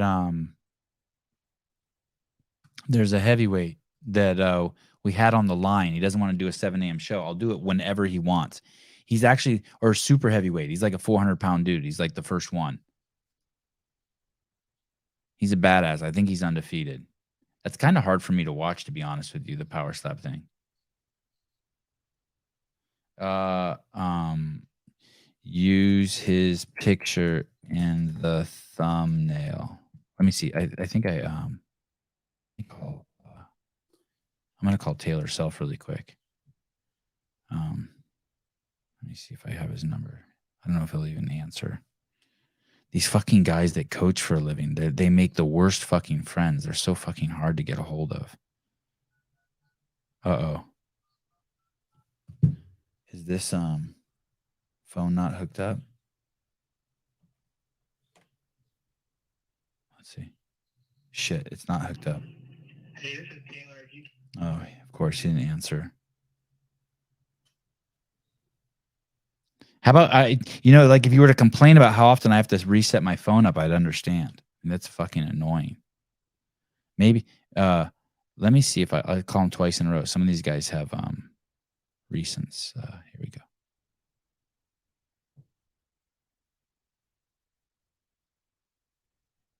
I could call him on this phone too, simultaneously.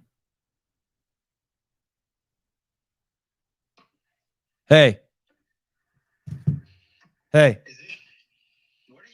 phone are you calling from, dude? This is the live call-in show phone. Oh, Prescott, Arizona. Hello? Testing. Hello? Can you hear me? Yeah, okay, you're live on the show. Hey, listen. Are you guys are doing a show today? Yeah, we're doing a show. Okay, listen. Is Brian coming on? JR asked, and I think Brian wanted to, so I think so. Use his picture in the thumbnail and his name in the title. It will get you guys more views. Okay. Are you live right now? I am. No, you're live right now. Fuck. We don't need Brian for views, bro. Oh, God. Don't get defensive. The truth is the truth. Shut the fuck up. Hey, I have a question. Never mind. I can't ask you this live. Okay. Hey, what are you guys going to talk about today? What are you guys talking about? We're talking about the best ever program CrossFit Games in history. Okay. Hey, Colton said something crazy yesterday that I just loved. He said, what did he say? He said, and I'd love to, I think you guys should do a whole show on this. He said, so the pundits, that's like you, will sit around and talk about, hey, this is a short man's workout. This is a short man's workout. And then Colton will kill it. And then people will be like, oh, it's not actually a short man's workout. Instead of saying, holy fuck, Colton's that amazing that he killed the short man's workout. For example, semifinals workout number 7, right? He killed it.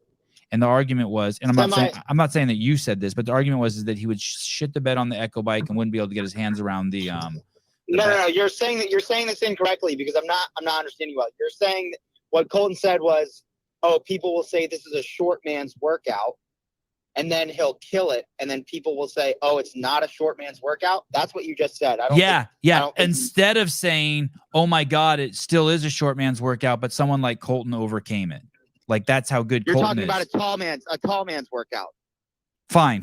Yes, fine. That's what you mean, right? Sorry. Yeah, thank you. Sorry. Not only am I not listening to myself, but I'm not listening to you. You're right. So, yeah, let me rephrase that again. He'll kill a tall man's workout, and then people will be like, "Oh, I guess that wasn't a tall man's workout." First off, I'm not a pundit. Second off, neither is JR. What the fuck are you guys? What are you guys? Eat a dick. You guys are eat a dickers. No, you're gonna eat a dick, Oh. and I still think Test 7 from semifinals was a tall person's workout. And I said when he finished, one, I didn't think it was gonna keep him out. I was a little nervous for the carry and the bike, but he crushed it.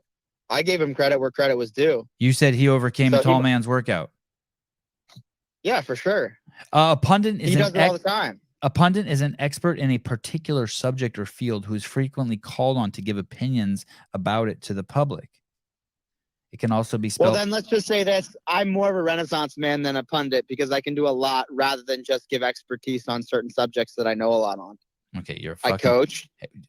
I'm changing the title of the show to JR, Brian, and Taylor Pundits. Then what are you, dude? Hey, someone wrote, not only are you a pundit, you're CrossFit's most aggressive pundit. Does that mean you're a retard because you get on your show and talk about things you have no idea about? Yeah, I'm a retard. No, I talk about cock all the time. I'm a cock pundit. Who said I was the most aggressive pundit? the clock character. Word. What's your show about today? Greg was on. Oh, what'd you guys talk about? A little bit of everything. We talked about a little bit about affirmative action, the new laws. We talked about what's crazy. We talked about the crazy court decision coming out of Louisiana that the left is all upset about, which is crazy. They should be happy about. The judge basically said that the U.S. government can't bully social media providers. Like the FBI can't contact Twitter and be like, "Hey, motherfuckers, you better deny the Biden laptop story is true and kick everyone off who says it is true." I saw that. He said you can't do that. I love that ruling. Yeah. Yeah, it's fucking amazing. I don't understand why the left is so afraid of freedom of speech. I didn't realize the left was freaking out about that. I knew they were freaking out about affirmative action. Dude, not only are they freaking out, this is what the fucking NPR, National Public Radio, titles the decision. U.S. is barred from combating disinformation. Oh. It's like, dude, all the disinformation is coming from the government. Yeah, that's insane. Hey, have you listened to that or have you read that book from RFK Jr., The Real Anthony Fauci? No, I have it. Have you read it? It's fucking insane, dude. I mean, he talks about a lot of things that I had no idea about. I had no idea the FDA got 45% of its funding from Big Pharma. That'd be like the EPA getting half of its annual budget from the coal industry. They probably do. Entity they regulate. Right, which they probably do. Yeah. Yeah. But that was one thing that was fucking insane. He drew a pretty common sense comparison or metaphor with the CDC, essentially mandating these 72 vaccines for the child vaccine schedule while recommending that pregnant women and children avoid fish or foods high in mercury and toxic metals when vaccines are extremely high in toxic metals and previously mercury, which is I had just never drawn that, parallel, which was pretty interesting. It's nuts. How about this? There's all these people. So, the people who use the word anti-vaxxer, they'll be like, "Oh, that person's an anti-vaxxer," or "That person," they say that. But I wonder if any of those people have ever looked at the statistics of people who have autism who've gotten the vaccine versus those who haven't. Look at those crazy thing. Go look at those statistics and then now what do you think? Instead of calling people anti-vaxxer or crazy for thinking that, why don't you just go look at the numbers and look at the Amish community? The crazy thing about that is in the 90s, it's like 1 in every 10,000 kids is diagnosed with autism. And today it's near 1 in every 10. And that's one of the bigger changes is going from 3 mandated or recommended vaccines to 72 in that short-term period. You're ready The to other have crazy kids. thing- You're ready to have kids. Are you having unprotected sex? Dude, I'm not giving our kids any vaccines. I'm anti everything you put in your body. I don't take any medicine. I'm very in line with CrossFit in the sense of minimal effective dose, and our medical advisors, experts, quote unquote pundits, all of those fuckheads, it seemed to have forgotten minimum effective dose and just drug you up on whatever the fuck they want. I'm also watching that Hulu docuseries Dope Sick. And it makes me want to assassinate the entire Sackler family. I probably shouldn't say that live, but that story is fucking disgusting. Elisa Carradau, Taylor Self only takes the penis. Correct. That's the best medication. And the good thing about dick and minimum effective dose, if you don't have to get all stretched out, you just take the smallest pecker you can find. That's all you need, and that's why I'm good to go. I would like to see a show on you and JR talk about by the way, I'm very excited Brian's going to be on there. About time. It's been forever since he's been on the podcast, but I'd like to see you guys talk about what is a small man workout and what is a tall man workout, and really define that, and like, do those things really exist? Does that topic hit close to home for you? Is that like a proximity bias type of thing? No, I could give 2 fucks. I just hear, well, not in the sense because I'm fucking a miniature human being, but just in the sense that it's something it's thrown out there so often. That was a tall man's workout. This was a short man's workout. And I want to see like, does that really exist? Yeah, okay. We'll do that show. Fuck me, I'm trying to park and all I see are handicap places. Take one. Doesn't matter. Ryan Tangaway. Isn't it illegal to pull the show? Do you have to leave? Do you have to get off? No, I got like 2 more minutes. Okay, this guy Ryan says, isn't it illegal to pull the show down now, according to what Sevan just talked about? I'm paying half attention. Here's the thing.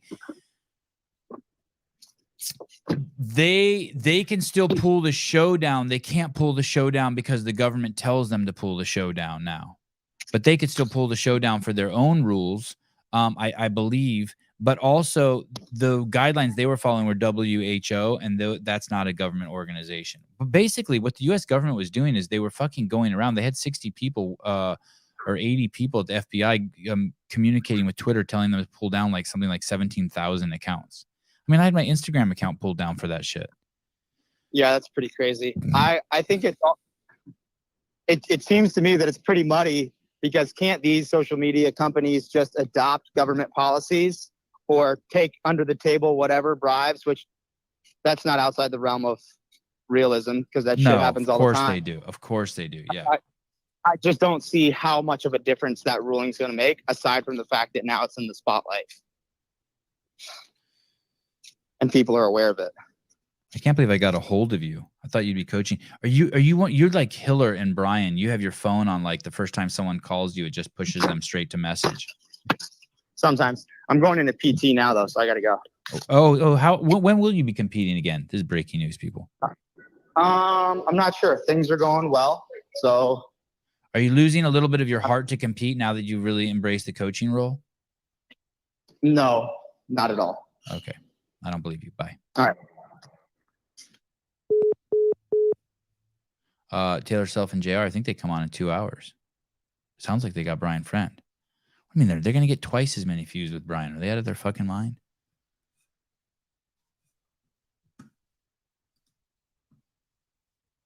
He's a good dude.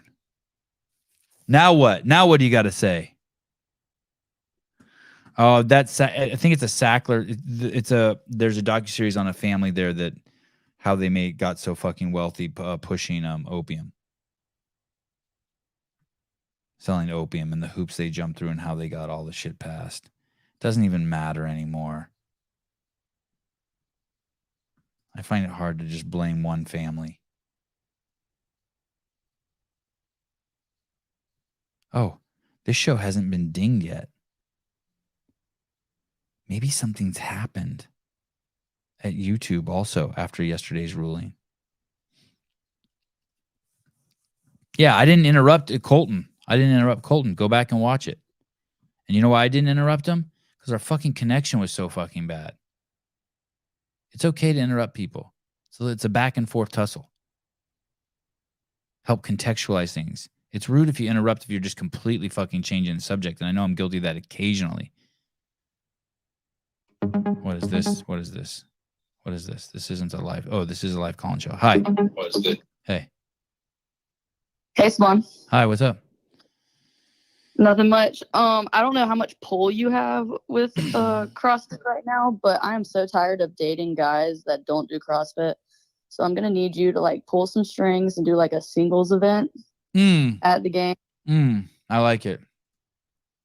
Yeah, I'm so tired of it. Like a wet t-shirt contest? Yeah, I mean something I'd be in. I'm down. Cause I mean Tyson's not really responding back to my Snapchat. Oh. Hey, how in the fuck can I be mean to you right now? No, fine. Okay, fine, I won't. No, do it. Okay. How can you DM me saying that you want to help with the show and then I tell you what needs to be done and you're like, I can't do that? It's like, listen, motherfucker, how are you gonna get anywhere? You just gotta be like, yes, sir. Whatever you need. Yes, Daddy. Yeah, you just gotta be like, yes, sir. Absolutely. No, I don't know how to take out the trash. Well, shit, that's all we got. That's the only position we got. I'm a princess, Sevan, but I'm trying. Are you? I'm trying. So I started pulling, like I was listening to the live call-in with Greg the other day. And I think we should, I already messaged you about it, but I think we should pull up all the times he's talking about Felipe Khan and make like a clip of all those times that he talks about him and call it the real man behind the CrossFit Journal. Wow. Yeah. It's so, God, if we had the resources to do that. So if that's the thing, and we don't have the resources to pay anyone for that, but some of these people who listen to this fucking show, like religiously, like it needs to be someone like that. The people who are helping me with the show now don't even have time to listen to every show. But if someone could listen to every show, it'd be listening to every show and just be marking shit. Okay, here Greg talked about Philippe Khan, or this is every dick joke Sevan made, and then they started being compilations of that. Oh my God. Yeah. Look at Heidi saying, Sevi, I've literally offered everything to you. You fucking kidding me? I mean, do you remember when Heidi went out there and like caught the snow on fire for you? I mean, she's done a lot for you. Yeah, that was fucking great. She's great. I love Heidi. Yeah, oh, she's awesome. You know who this is? Someone said she's a redhead. How do you know who this is, Christian? I haven't said her name. Yeah, she is a redhead. Crazy redhead. How did you know that? Do I have a redhead voice? No, but you do have a voice. If you and I became friends, you would be the only person I know who talks like you. I was as soon as you called and I realized it was you, I was like, oh shit, I would have a friend who sounds like this. That'd be a trip. Because I'm a California guy. I don't know anyone who sounds like you. Well, I'm from South Georgia. Yeah, you sound like you're from a fucking different planet than me. I mean, I like it. I'm sorry. I'm sorry. No, what? It's great. I love it. It's like I don't have any English friends. Oh no, I have one English friend too. A mom who saw a tennis mom. I like having friends with different voices. Okay. I definitely got to catch up on some shows, but I think it would be cool to clip all the times Greg is talking about Philippe Khan. Yeah, I just read your DM. Yep, I think that would be cool. I can like go ahead and pull the times, like the time spans. What if you just, do you know how to edit it all? No. Oh. So I'm a communications major. I'm not like, I did not do any of the like marketing side of things. It's like, it would be like PR and shit. But I can sure try. Yeah, I don't know. I think, you know what I think Hiller does? I think Hiller puts his phone on private, plays something on his phone and uses screen record on his phone. I played around with that earlier when I was toying with the idea. It works. And then from there, you could just pick a clip. Let's say like today there was when Greg was talking about the art and science of creating unique and attractive opportunities for others. That's the definition of business. Like that's like a fucking 10-minute clip that should be pooled. And oh, look, Hiller just responded. He does. So that is what he does. Cool. And Hiller's a stickler for video quality. Like he bitches at me. He's like, God, dude, your show, it looks like ass today, or looked like ass yesterday, or your guest had a shitty connection. I'm like, what do you care? And he's like, I hate it when the picture's ass. So that means that must be good enough. So basically, you could pull screen record that on your phone, that 10-minute segment, and then email it to me, and then I could upload it. And then once we become close enough friends and I trust you, then I could just give you access to the YouTube and you could upload it. And then I could get you to be working for me for free. For free. That sounds like fun. I'll only do it if you put my dad on the podcast. You still haven't done that. What's your dad do? He was, you remember a long time ago, I called in about the dude sitting next to Dave when he was doing that Army Ranger stuff in Georgia, and he was in a CEO shirt. You're going to have him on the thing. Is your dad on Instagram? He is, but then you had him scheduled, and then it was the same weekend that Greg was doing his broken science thing, so you had to cancel on him. What's his name? We never rescheduled? No, you never rescheduled. He's beat up. Well, tell me his name again. Justin McManus. Justin Medeiros, Justin Kotler, Justin Gaethje, Justin Berg, Justin LaFranco, Justin Bieber. Oh, you text? I mean, y'all have here. I'll send you his at.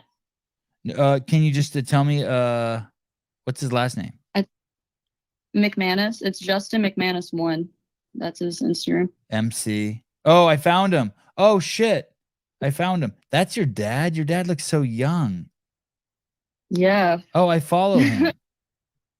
Correct. His most recent post is with the CEO shirt. Oh, from 47 weeks ago. Well, that's when you were doing the giveaway at the games. I was so happy when I saw the CEO shirts in the most recent doc. He looks way better than that now. Don't do him dirty like that. Your dad? Yeah. He doesn't even look like a real human in that picture. His face looks like a caricature. Is this him right here on the right here? Is this him? Where? Yeah. Yeah. Yeah, it doesn't even look like the same guy in that other picture. Not that he looks bad. He finally buckled down on his nutrition and stuff, and I think he cut 20 pounds, but he's jacked now. How old's your dad? He is 42. Oh, shit, your dad's 10 years younger than me. That's crazy. How old are you? 22. Oh my goodness. Yes, sir. I will absolutely make whatever you want. Oh, look, Heidi Kroon called your dad a cartoon. Is he a cartoon? Heidi, we're not friends anymore. Oh, that's just like that. Bam. Just like that. All right. I'm Sevan Matosian at Gmail. Sevan Matosian at Gmail. Okay, cool. And try to get that singles event going on. Okay. All right. I appreciate you. You're the best. Bye. Bye. God, I love that accent. That girl has the coolest fucking hair, if it's really her hair. Andrew Hiller, Dick Butter, I have 4 monkeys on the payroll.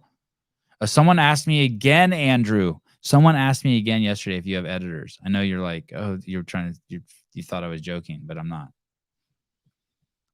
Oh, Christian, he pulled her comment up yesterday that Tyson wasn't replying to her Snapchat message. She's a redhead giving the camera some eyes.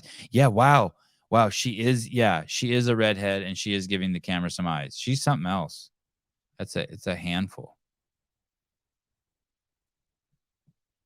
Yeah, that is concerning, right? Travis, Vindicate 22, and you need a singles event.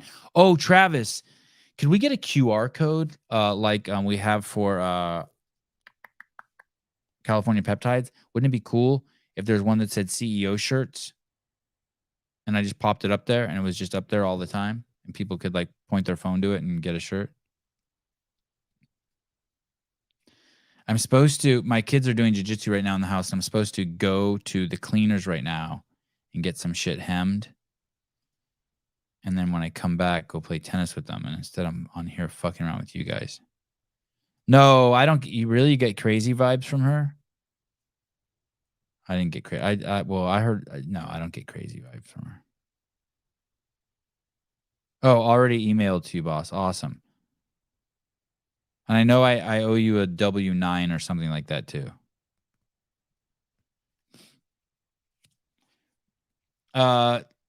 Jeffrey Birchfield, it would be. You make it, Sevan. You mean I make the QR code? I need help. I want help. I don't know if I need help. I want help. I want help. I want help. I want lots of help. What if everyone who listened to the show emailed me their favorite like clip in Google Drive? And I could just start putting out mass YouTube clips. And then I could pay Caleb so that he could be here every morning with me, and pay Souza with all the extra loot I'd make. Look at all these people who are saying they've offered. I've offered, but to no avail. What the fuck are you talking about, Jeffrey? You offered what? To buy me a margarita? Hey, what's up? Hey. Hey, what's up, Sevan? What's up, dude? Not much. Just got a little question for you. What's your 50 burpee time? What's your 50 burpee time? Dude, mine's like 242 or something. I'm too tall. Okay. But other than that, so everything you do with your kids is amazing. You know, you got them on Kumon, math, reading, jujitsu, skateboarding. Here it comes. But I don't know if you read the. No. Where's that second language? Oh, that's a great one, right? That is a great one. Like, dude, they're doing everything. Why not make him be bilingual or trilingual? They're so young still. Yeah, you're right. And you know what? We used to have a nanny, and we used to have 2 nannies when we was balling, and we would ask them only to speak Spanish to the kids. So why don't you get him a skateboard instructor that is Hispanic instead of a white dude that only speaks? Oh, okay. I mean, Armenian gets spoken in Armenia and at your house, a little bit in LA, but oh my God, why dude! not Spanish? Oh my God, What are you dude! thinking right now? Sorry to interrupt. Daniel Brandon commented on my post. I'm gonna go get drunk. I'm gonna get drunk. Teddy Williams, fucking this. Okay, sorry. Hold on a second. You're right. Thank you. What do you want me to do? You're fucking right. Okay. Thank you, Alan. Hey, I love you, Sevan. I just want your kids to be amazing, more amazing. Look at everyone knows it's you. Andrew Hiller's like, this is Alan. Philip Kelly says it's Alan. No. I'll keep on listening. Have a great day, bro. Take care. All right. Thank you. Love you. Bye. Bye. Good dude. I like him a lot. Look at Teddy Williams. This is fucking Colton Merton's personal fucking videographer. Thank you. Craig Howard, legendary affiliate owner, former CrossFit Games champ. Thank you. Paul Ackaby, former guest on the show, saved thousands of Afghanis. And then look at this. You guys know who this is? Danielle Brandon? Want to see who this is?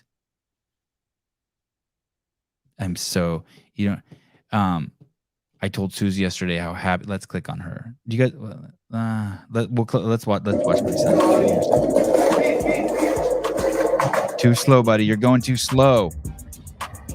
Look at his board. I think actually clips the bottom stair. Aye.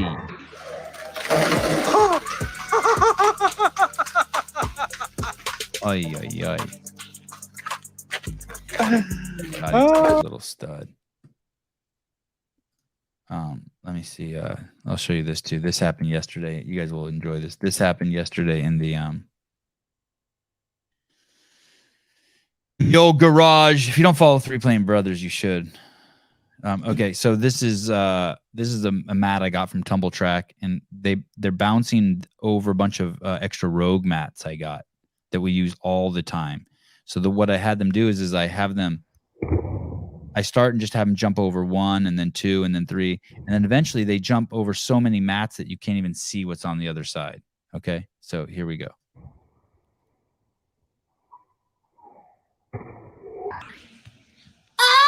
You can't even see the ball. So look, I'm standing where they have to run from, and I'm taller than them, and you can't even see the ball on the other side. Over here. This is crazy. I mean, Oh my goodness. And then this happened. Oh. How about that little pause he takes before he stands up? Like he's like assessing whether like he had his ribs broken or some shit. Can't even see the ball from over here. This is crazy. Oh! And look at this. This thing is nuts. Watch this pause he makes. He hits. Boom. And then he's like assessing the situation. Oh my God. So glad he didn't break a rib. Oh, have them jump over Colton at the games. That's not a bad idea. Sorry. Oh, that was only at 3 frames per second, the skateboarding. Sorry. Anyway. So yesterday after the 200 burpees with the weight vest and climbing over the 30-inch box, my son, he actually had a little bit of protein powder and some whole milk and took a shower and went straight to bed. And then when I climbed into bed with him, I was like, hey, dude, you should eat. And he's like, yeah, I'm hungry. And then that was like 20 minutes after, and he jumped up and he ate a hamburger and a hot dog. An incredible hamburger. It was like a mix with jalapeno and bacon. I should have dumped a bucket of ice water on him for failing. You know what I did do the other day? Avi was in the shower saying some crazy shit, like just swearing and just like raging in there, having fun. And I said, hey, dude, you got to calm down. Like, your mom's home. I don't want you saying those swear words around her. And he wouldn't stop, and he was going nuts. So I filled up a bucket of cold water, and I poured it on him in the shower. He likes it, though. All right. The sweater vest and shorts is sick. Yeah. That's his tennis outfit. That's what he plays tennis in. All right. All over the place here. Okay, so Jeffrey Birchfield has offered to help me. I don't know what the fuck he said he's offered, but just do something, please. Heidi Kroom says she's offered. Just fucking do something. Don't drink LMNT. Make your own shit. Don't drink that garbage. Make your own. I heard that I don't approve of that place anymore. I'm over those fuckers. I saw them affiliated with some fucking pretty hardcore woke shit. Sorry, not spending my dollars there. All right, love you guys. Talk to you guys soon. Oh, tonight, Sarah Sigmund's daughter, 6:30 p.m. Pacific. Oh shit, there's 3 shows. So there's a show at 11, and then there's another show today at 6:30. All right, busy day. Wow. All right. Oh, Jake, hey, hi.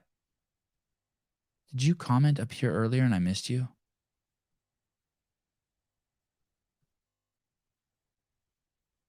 I did think I saw your name earlier. I know I need to call you, Jake. Oh, shit. Here it is. Hey, Sevan, I have multiple herniated discs, and I've had them for 2 years, and my back is killing me. What peptides would you and Hiller suggest to shoot into my back from your sponsors, California Hormones?